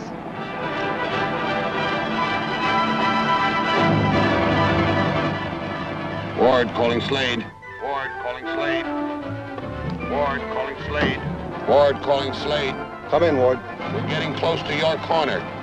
Take care of the guy that's following us. I got it.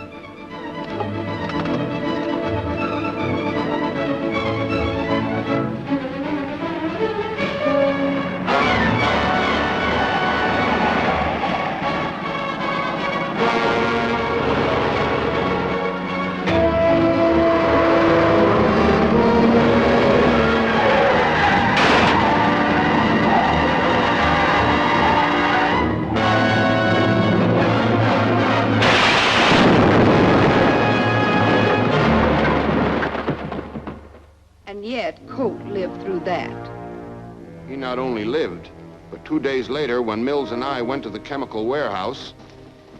Mr. Weston gave strict orders that I wasn't to let any of that acid out without his written permission. Yeah, sure. I got it.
And called the police.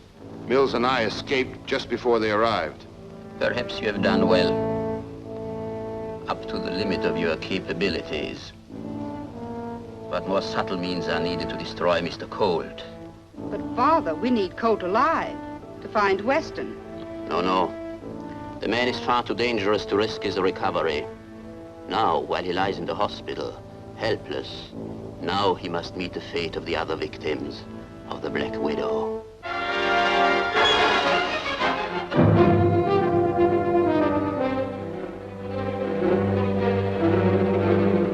How is he, Doctor? Doing as well as could be expected. He needs rest and absolute quiet. Miss McIntyre wanted in the diet kitchen. Miss McIntyre wanted in the diet kitchen. My call, Dr. Harcourt. I'll be right back. All right, Mac, don't hurry. All right, Miss Winters. Face will do quite well if left alone for a while.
With Stephen Colt dead, we've cut off our only link to Weston's secret laboratory.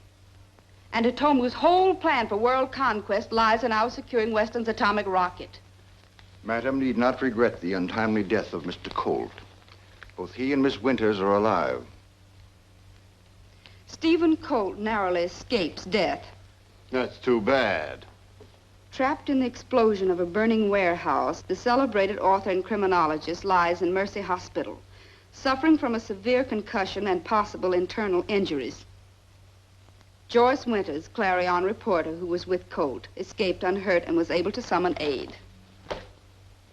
This is our chance to make him prisoner and force him to lead us to Weston's hiding place. Hitomu, my father, go quickly. Wait a minute. Why must the doctor and I take orders and risk our necks for someone we've never even seen?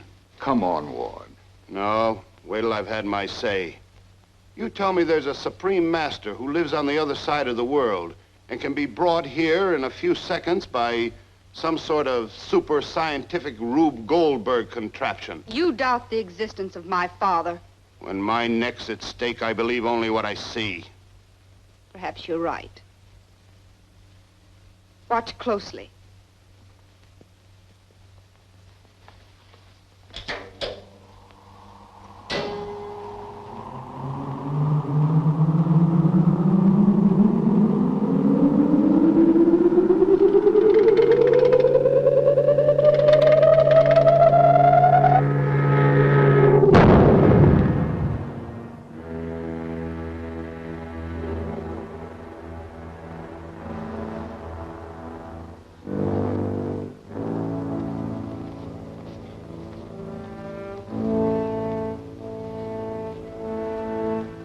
Welcome to our council, Father. Gentlemen, this is your supreme leader, Hitomu. Pleased to meet you. Ward's my name.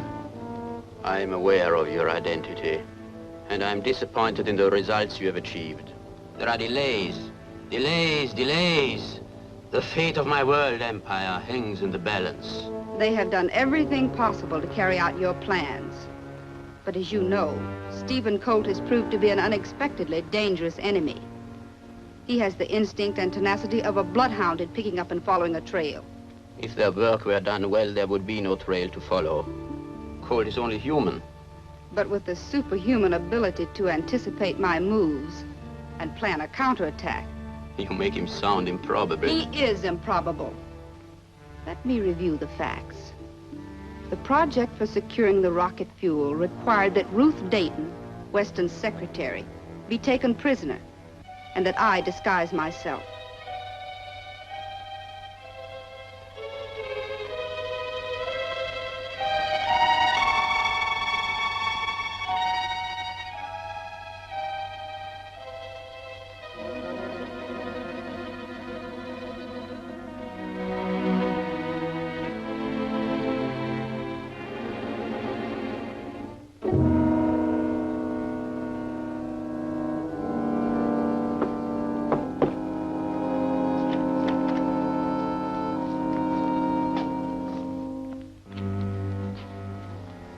Scream all you want to now. No one will hear you.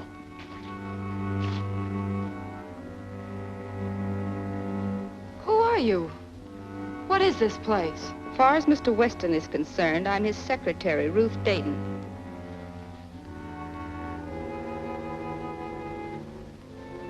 You mean that you hope to impersonate me? But that's preposterous. In spite of your disguise, your voice alone would betray you. That's preposterous. In spite of your disguise, your voice alone would betray you. Bring her in here, Ward. I need her clothes.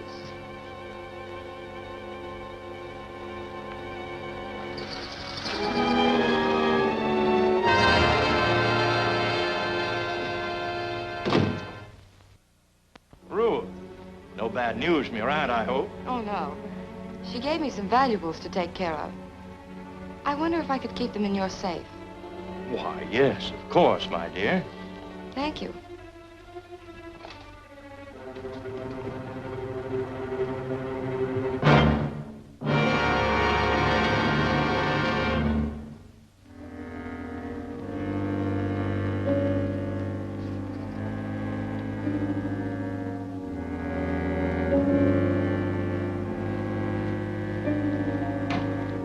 Get your hands up, Weston. Ruth, what's the meaning of this? We need your rocket fuel formula. Get over there.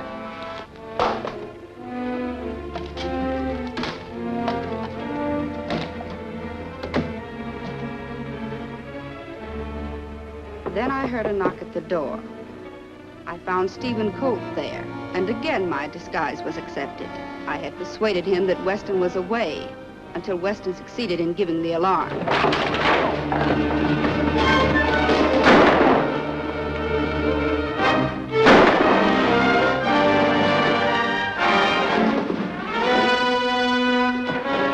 Stop that girl.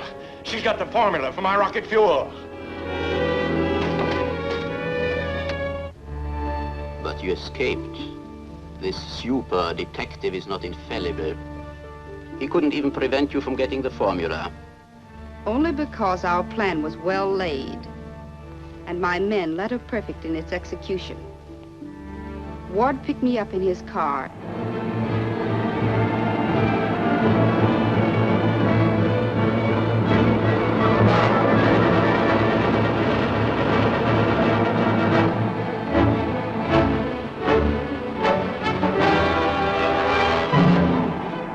Ward, you better radio Slade. He's gaining on us.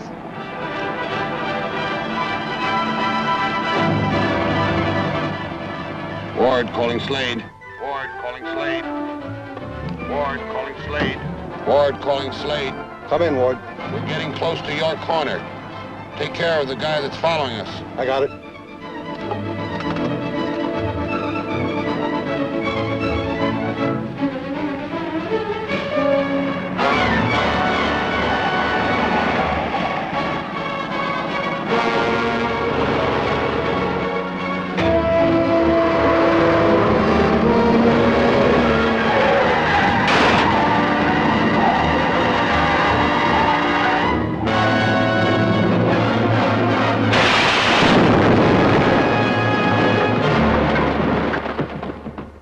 And yet, Colt lived through that.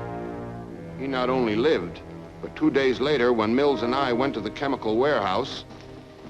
Mr. Weston gave strict orders that I wasn't to let any of that acid out without his written permission. Yeah, sure. I got it.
And called the police.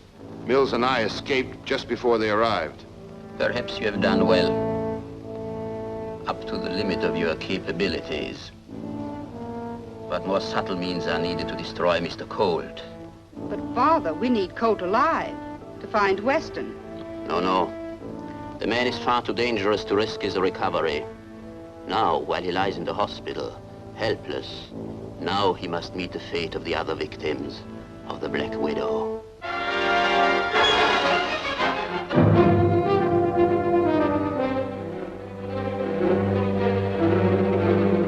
How is he, Doctor? Doing as well as could be expected. He needs rest and absolute quiet. Miss McIntyre wanted in the diet kitchen. Miss McIntyre wanted in the diet kitchen. My call, Dr. Harcourt. I'll be right back. All right, Mike, don't hurry. All right, Miss Winters. Patient will do quite well if left alone for a while.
right, Miss Winters. The patient will do quite well if left alone for a while.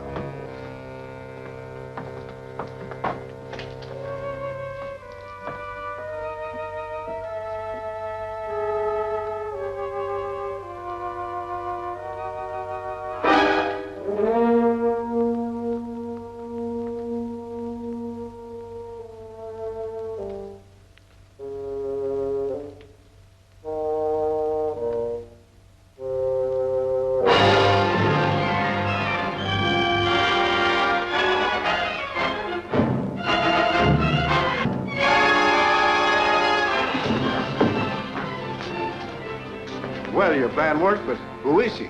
I've seen this woman before, and I have a hunch she's the Black Widow. I don't know what he's talking about. And that's her stinger. Steve, you should take chances. Have that analyzed while we take her down and have her booked.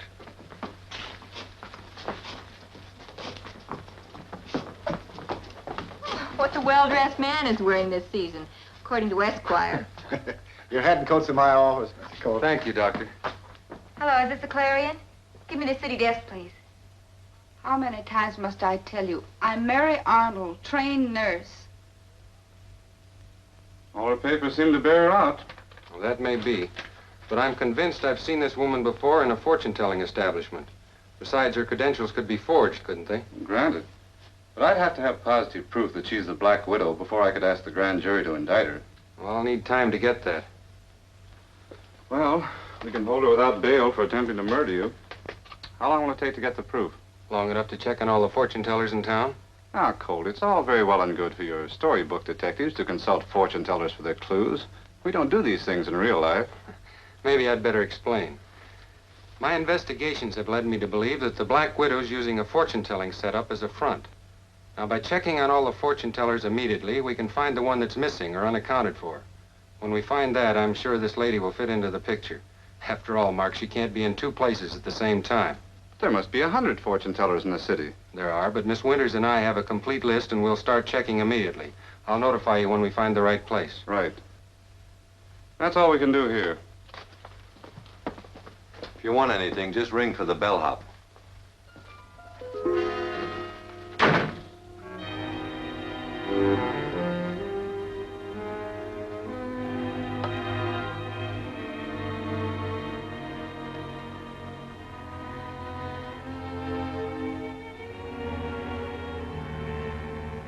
Jaffa. Sombra calling Jaffa. Answer, Jaffa. Go ahead, Madam Sombra. I'm in the Lincoln Street jail. Tell Bradley, my lawyer, to come here at once. He knows what to do. Meanwhile, Stephen Colt's checking on all the fortune tellers in the city. Be prepared. I understand. What'd I tell you? Now I've seen everything.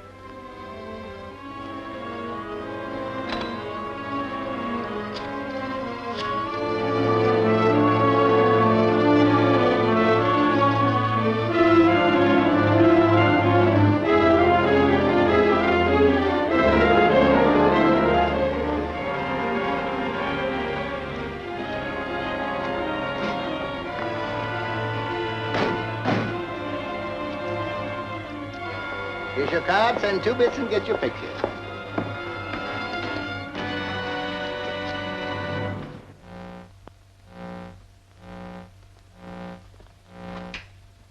Go ahead, Blinky. Steve Colt's coming up with the newspaper girl. Very well, I'm all ready for them.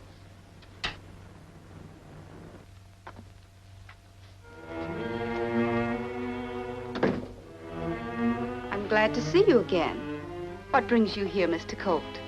Why, just a routine checkup for the district attorney's office. May I see your license to operate? Certainly.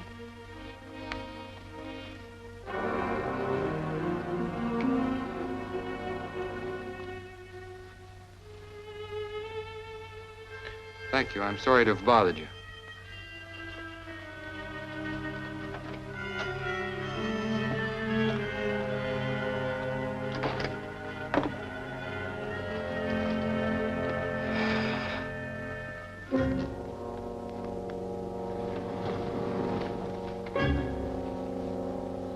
He fell for it. And why not?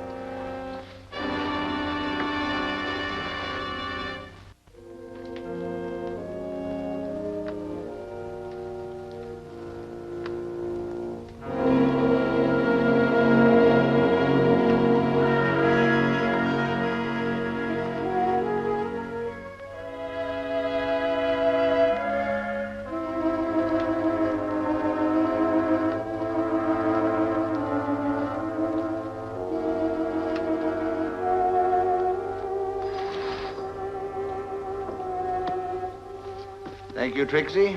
You did very well. It was a pleasure. Call me anytime you've got a cinch job like that.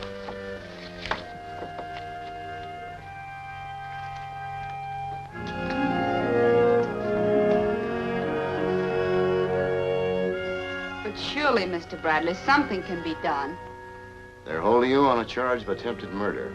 And it's my advice that you throw yourself on the mercy of the court when you come to trial. Time's up, Counselor. All right.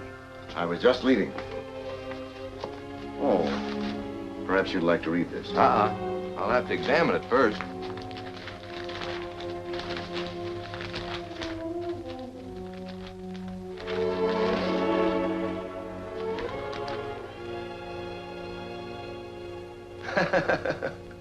That Dick Tracy kills me. Okay, sister, it's all yours. Goodbye, Miss Arnold. Goodbye, Mr. Bradley.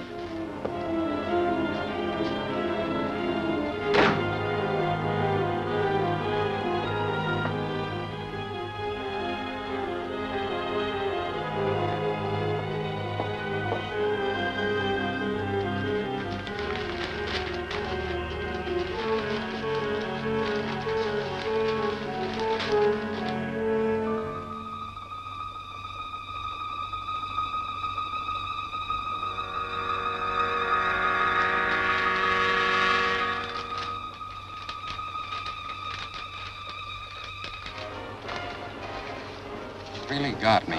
I never saw two people look so much alike as that fortune teller and the girl we've got in jail. It's amazing. As Ethel Barrymore once said, that's all there is. There isn't any more. We interrupt this broadcast with a special news bulletin. Mary Arnold, suspected leader of the Black Widow gang, was found dead in her cell from heart failure. Stay tuned to this station for further developments. Where are you going? To the Lincoln Street jail. All I know is what the doctor said. She died of heart failure, so they took her to the morgue.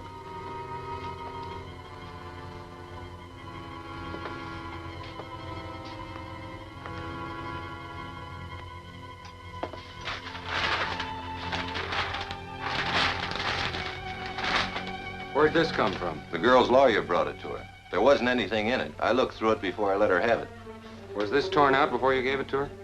Why, no. Why, that paper wasn't torn.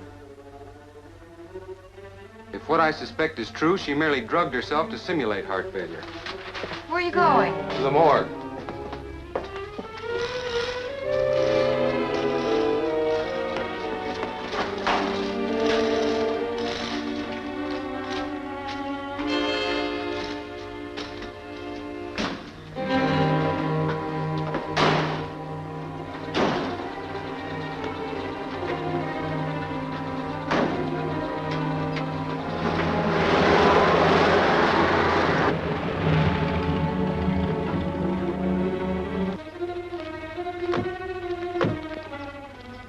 What happened to you? Two men beat me up. They stole the body of Mary Arnold. They got away on the morgue wagon. They went down there. Get help for this man.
Being followed.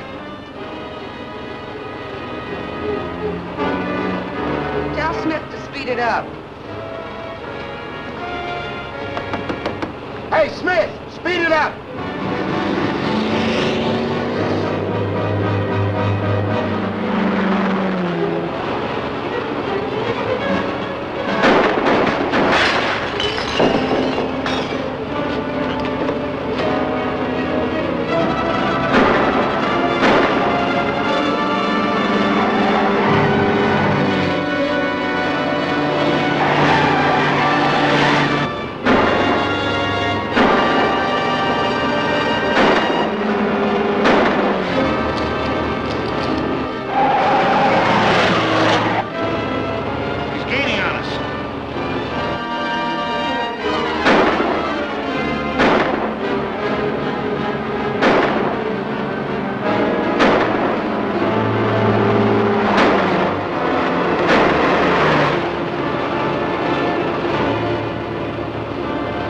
out in his path.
Stolen from morgue. No clue to mystery theft. Another strange chapter was written into the Black Widow mystery early yesterday afternoon. The woman, held by the police as the Black Widow, collapsed in her cell and was pronounced dead. It's quite a yarn. What do you think of it? It's hard to say, but I'm not convinced the Black Widow's dead. What do you mean? Is it possible for a person to take a drug that would make him appear dead for any length of time? You know, no pulse or heart action? Yes, there are a few rare cataleptic drugs that would do that. Why?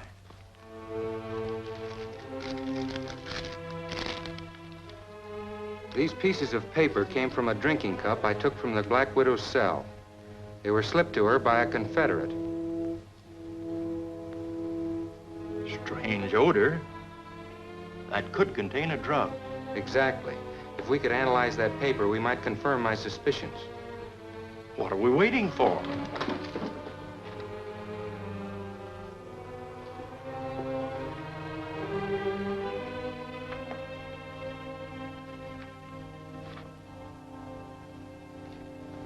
This is it.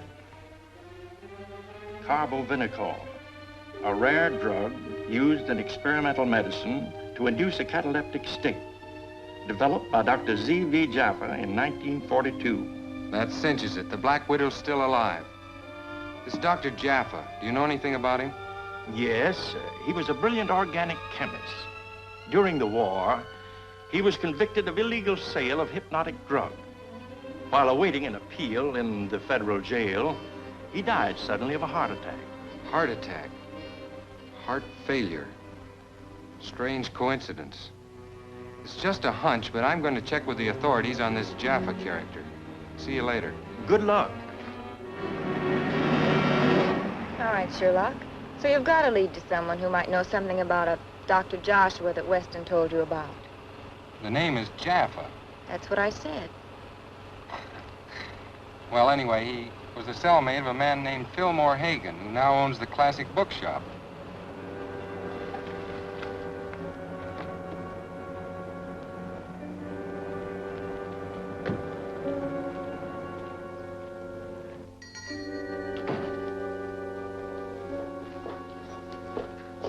Good afternoon. May I help you? Are you Mr. Hagen? Yes. This is Miss Winters of the Clarion. Well, how do you do? How do you do? I'm Stephen Colt. The writer? That's right. Oh, I read many of your books, Mr. Colt. And pretty good. Thanks. Were you looking for something special? Yes, some confidential information. I'm doing some investigating on a Dr. Jaffa. He was your roommate for a while. You remember he died of heart attack? Yes, I remember. But there isn't much I can tell you. You see, I never saw him before or after my detention. Well, it's my belief that Dr. Jaffa is still alive, and I think I can prove it with your help. My help? It's very simple. All you have to do is put an ad in the personal column. Oh, gladly. But saying what? Take this down for him, Joyce. To ZVJ, amazing prison disclosure, secret of living death manuscript for sale. Write Hagen, Classic Bookshop.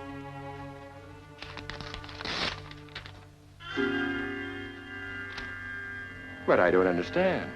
Merely a device that may smoke out Dr. Jaffa. Oh, I see. Put it in all the local papers and call me if an answer comes through. Surely. Thank you very much. You're welcome. Goodbye. Goodbye.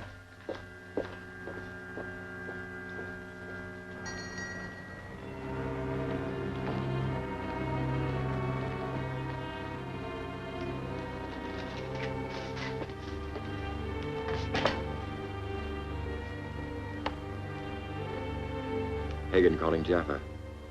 Hagen calling Jaffa. Hagen calling Jaffa. Jaffa speaking. Go ahead. Steve Colt was just here. Colt? What did he want?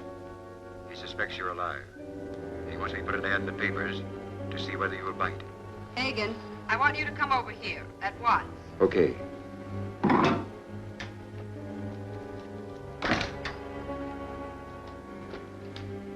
Sombra, that mug Colt has got to be rubbed out.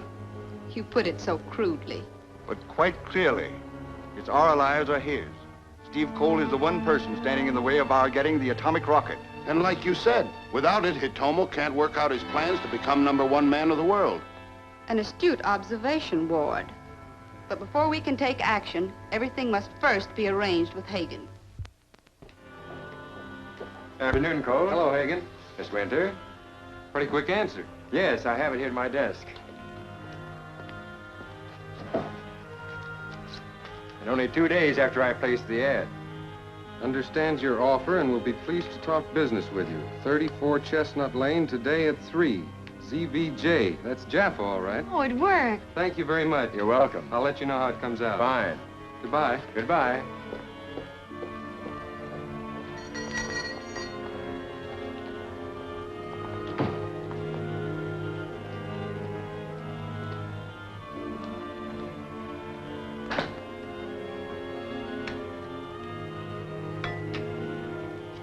Hagen calling Jaffa. Hagen calling Jaffa. Jaffa talking. Go ahead. Colt and the girl are on their way. Good work, Hagen. I'll tell Sombra.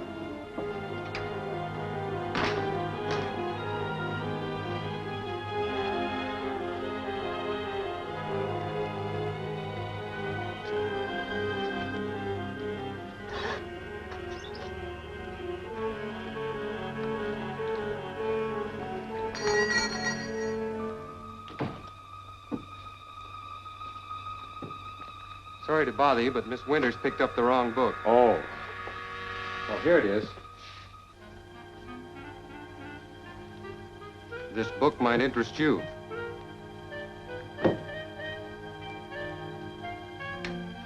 Hagen calling Jaffa. Hagen calling Jaffa. I don't understand.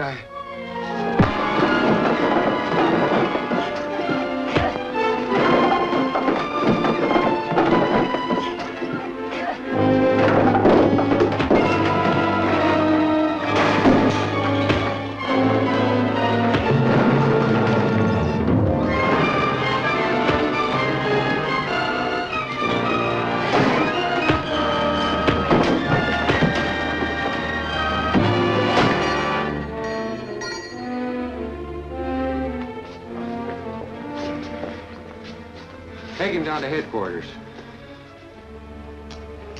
Hey, wait for me. Hey, what made you suspect that guy? You remember the first time I talked to him, he said he never saw Joppa before or after he got out of jail? So? How could he see him after he got out if he supposedly died in jail?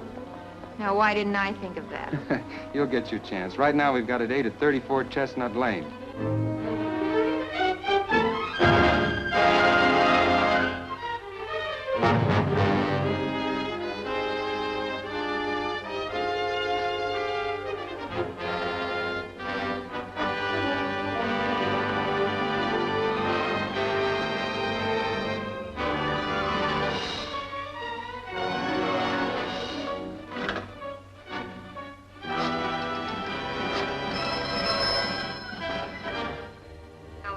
Ready for the test. Ring back.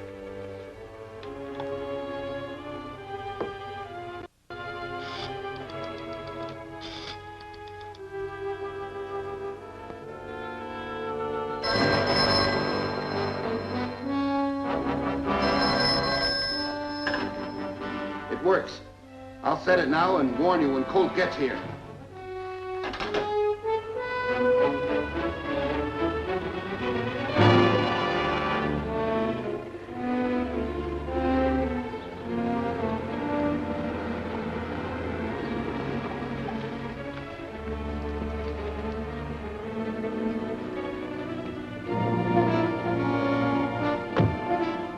I'll case the house first.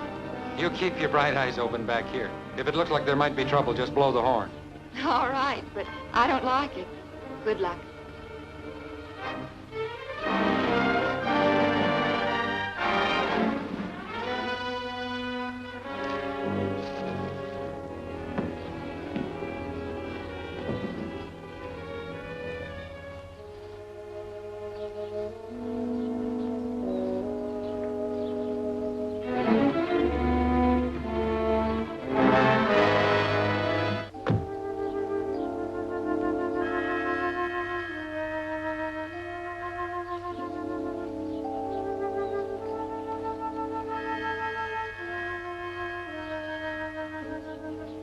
Ward calling.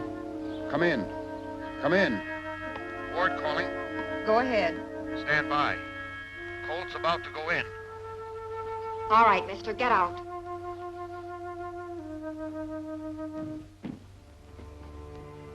And get him up.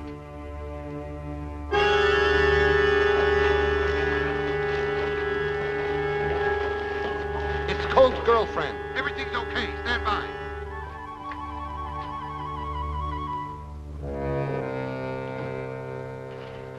Okay. He's in the house.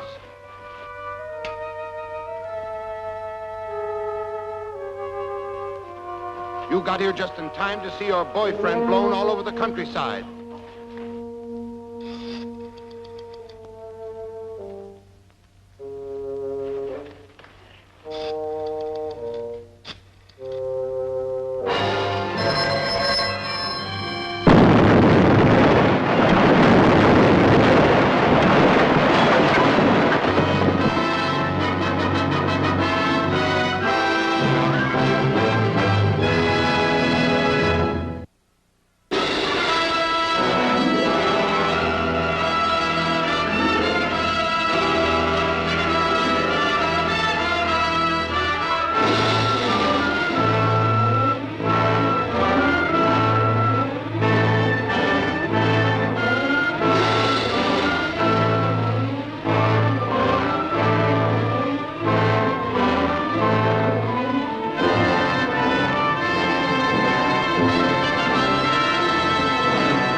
Colt's girlfriend. Everything's okay. Stand by.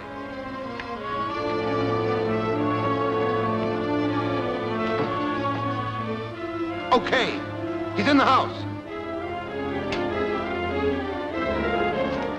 You got here just in time to see your boyfriend blown all over the countryside.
Sombra. Ward calling.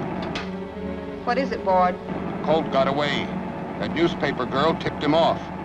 I got her, though. She's with me here in the car. Bring her to me. Right. Quickly, Jaffa. Get me the wig and mask of Joyce Winters.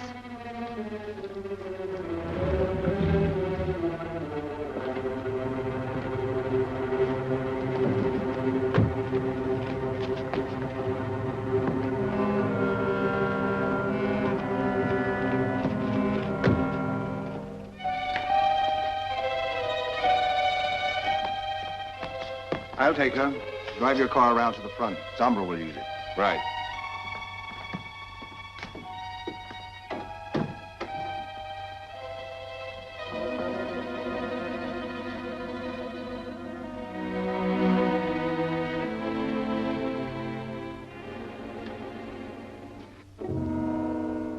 Your reaction is gratifying, Miss Winters. It is necessary for me to assume your personality. You have Mr. Colt's confidence. You underestimate Steve Colt. You can't fool him. No, you shall see. That's a very pretty suit you're wearing, Miss Winters. It won't take me a minute to slip it on. Bring her here, Jaffer.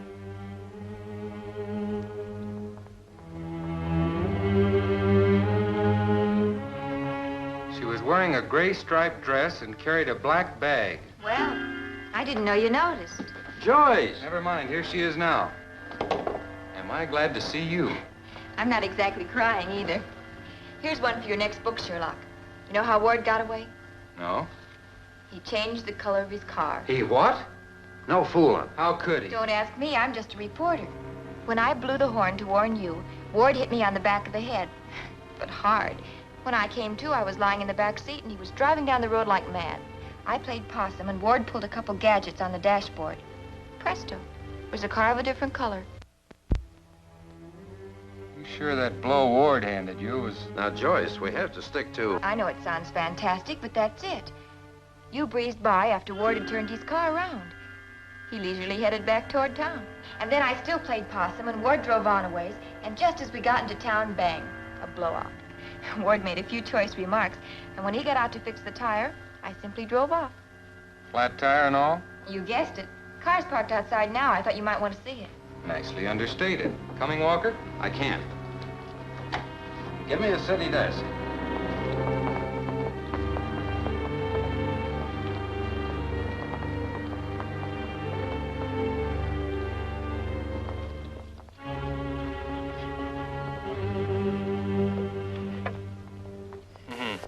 Sort of a chalk-like substance. Mighty clever.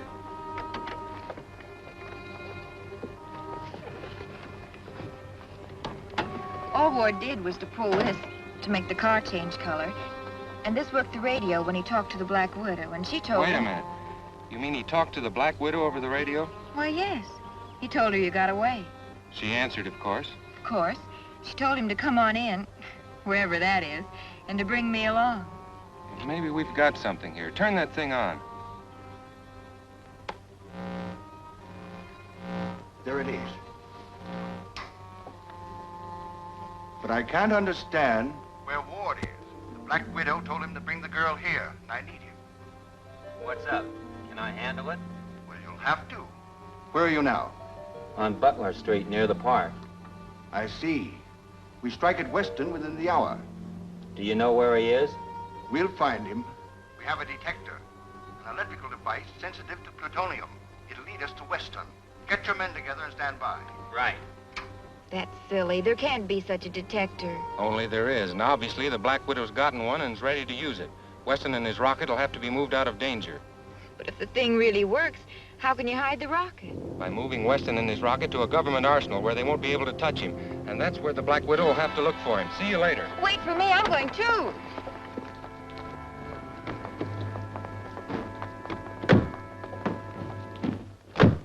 You're not leaving me this time, Steve Colt, after what I've been through.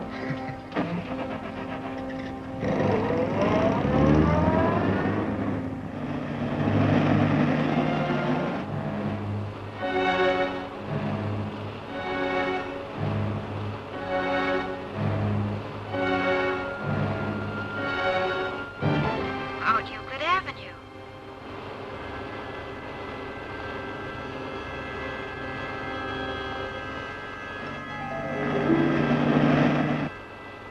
I wondered where you'd hit Weston. Well, you'll soon know. We're turning right on Main. It's like a treasure hunt.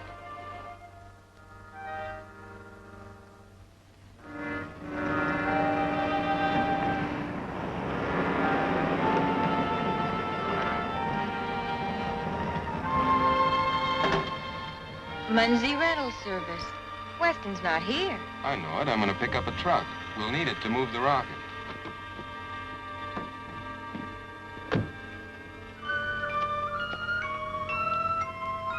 You heard, Jaffa. Yes, Madam Zomba. The fact that he needs a truck may well mean the rocket is completed.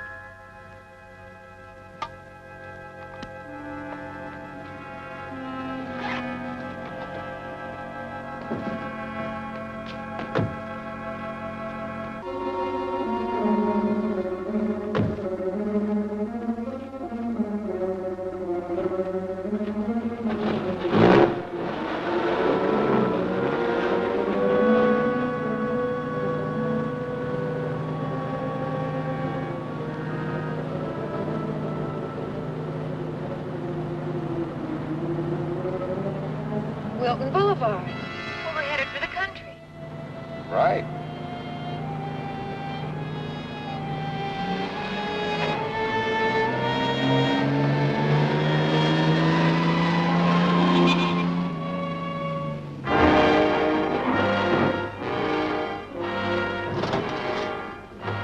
Why, Steve, this is the old Blue Jay mine. Why, sure. No wonder the Black Widow couldn't find him. Pretty good idea, huh? You know where the Blue Jay mine is? Sure, I could get there blindfolded. Good. Then you know what to do. Right.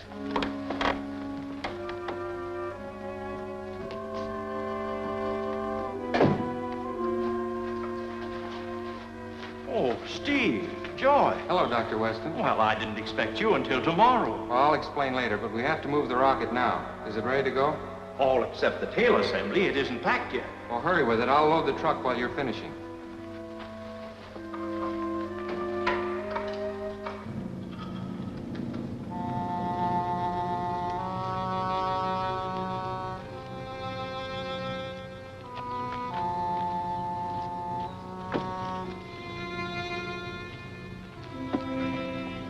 Well, that's all of it.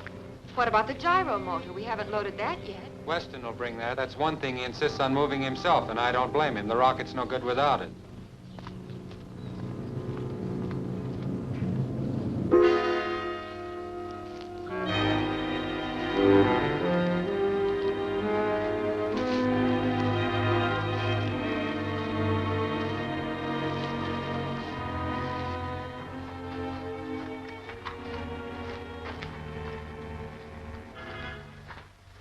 I'll be glad to get out of here.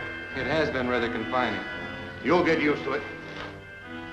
Tie him up.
I'll be glad to get out of here. It has been rather confining.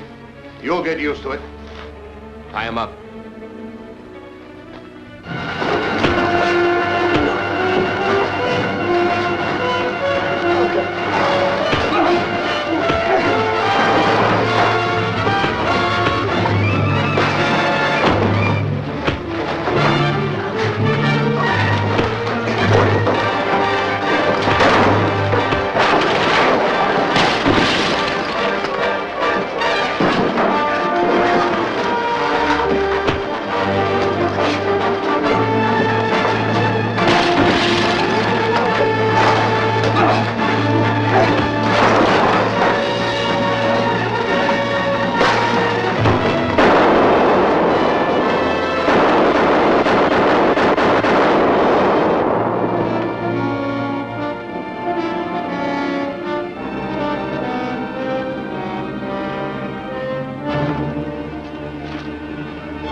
Perfectly.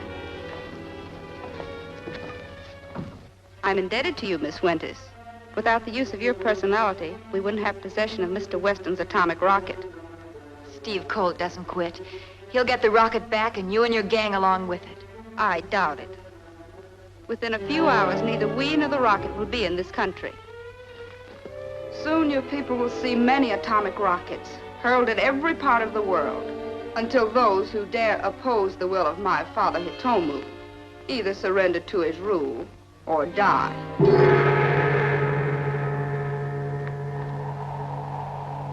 your eyes open, sister. You're now going to see the next #1 guy of the world.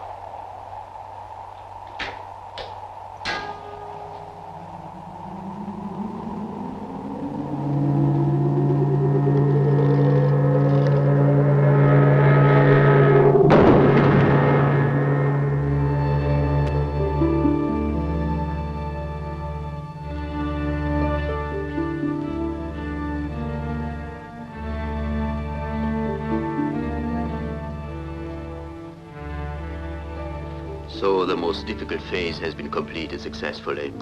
Yes, illustrious father. I have arranged to fly the atomic rocket across the ocean by plane this afternoon. Good.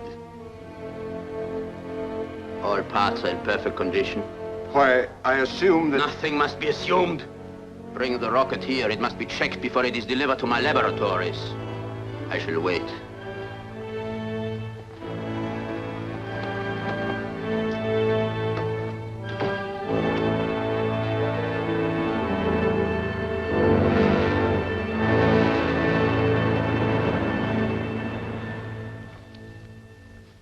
There's no question about it. It was the Black Widow.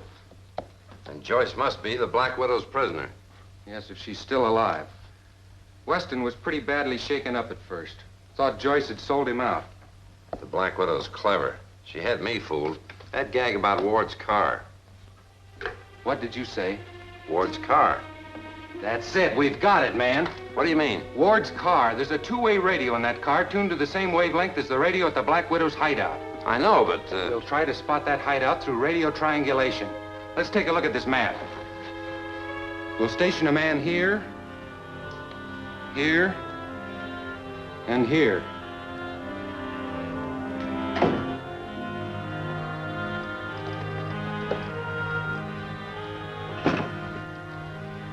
That's all of them.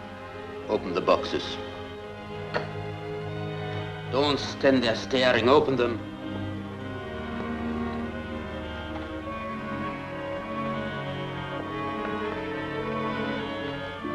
All set. Check on the triangulation stations. All set here. Report. Ready, 1. Ready, 2. Ready, 3. All set, Steve. Go ahead.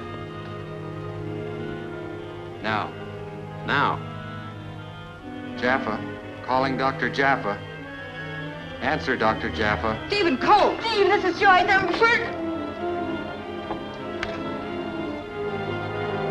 Joyce! Joyce! Answer, Joyce! Got it, man? Got it. First station bearing, azimuth 47.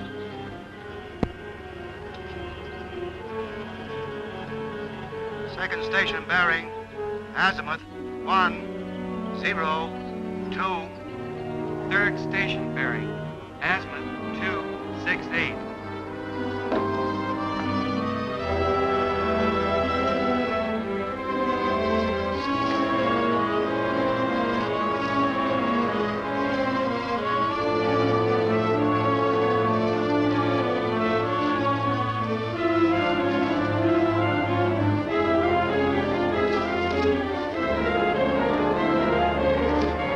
Black Widow's hideout's at the center of that small triangle. It's about 150 feet north of that corner. Have the police surround the area. I'll meet them there. Right. Here, here's your card. Send 25 cents and get a beautiful picture. A beautiful picture. Yes, sir. All right. Here's your card.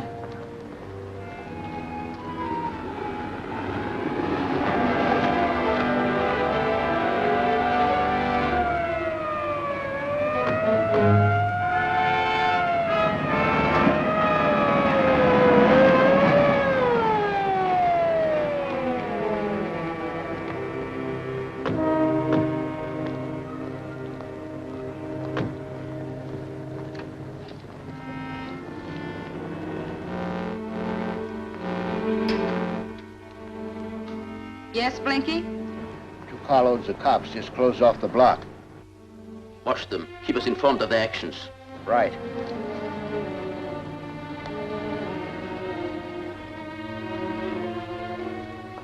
The rocket complete? Yes, Master. It's in perfect condition. All right, dismantle it. Quick, there is but little time. How are you going to get this by those cops? The same way I get by them. You mean through that gadget? Exactly. If my calculations are correct, it should be the third or fourth building down the street. That's either the Royal Cafe or Madame Sombra's. That's it. She must be the Black Widow. All right, Inspector, we'll close in. Tell your men to converge on Sombra's place. It's the one where that photographer... That's strange. That photographer always in front of Sombra's place. Wait here a minute.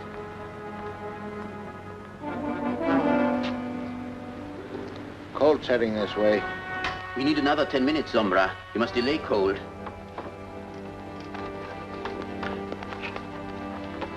Wait a minute, miss. If you want your picture Never taken- mind that. Why are you always in front of this building?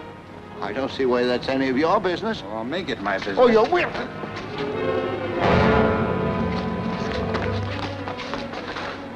Uh-huh. A two-way radio, huh? Come on. It's just as I thought. He's the Black Widow's lookout man. Not so good. Oh, he's probably already told her we're here. That means Joyce is really in danger. If we move in force, they might kill her. I'll go in alone. If there's any trouble, I'll fire a shot. It's a good idea.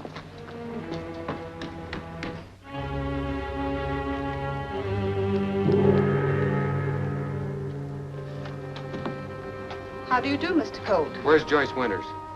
Won't you sit down?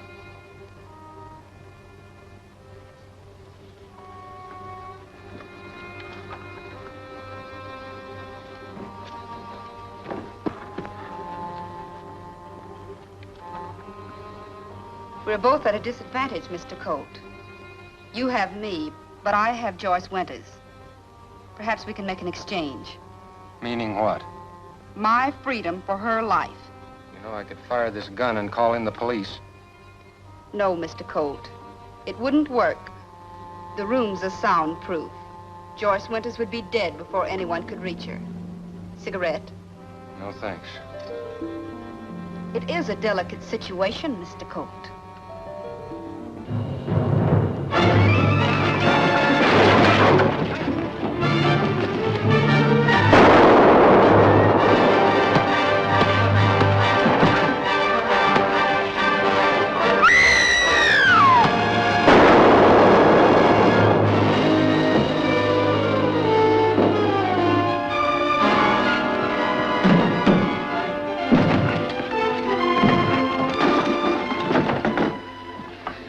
To save the rocket, but I can still escape.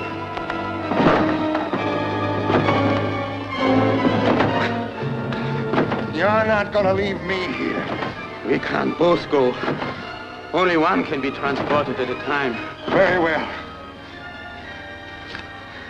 Then send me first.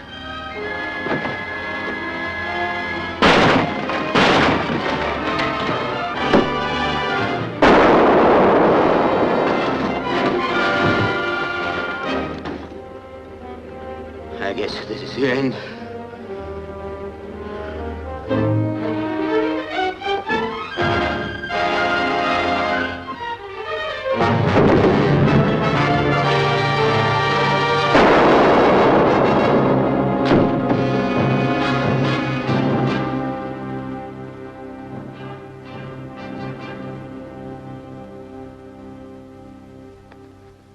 Oh, Steve, you were wonderful. The entire Black Widow gang completely washed up. How'd it work? Oh, I don't know, but it was undoubtedly the most fantastic demonstration of scientific phenomena I've ever witnessed. Say that again. I can't. But what a story. I'm going to go phone it in. Go ahead, Joyce. You deserve a scoop.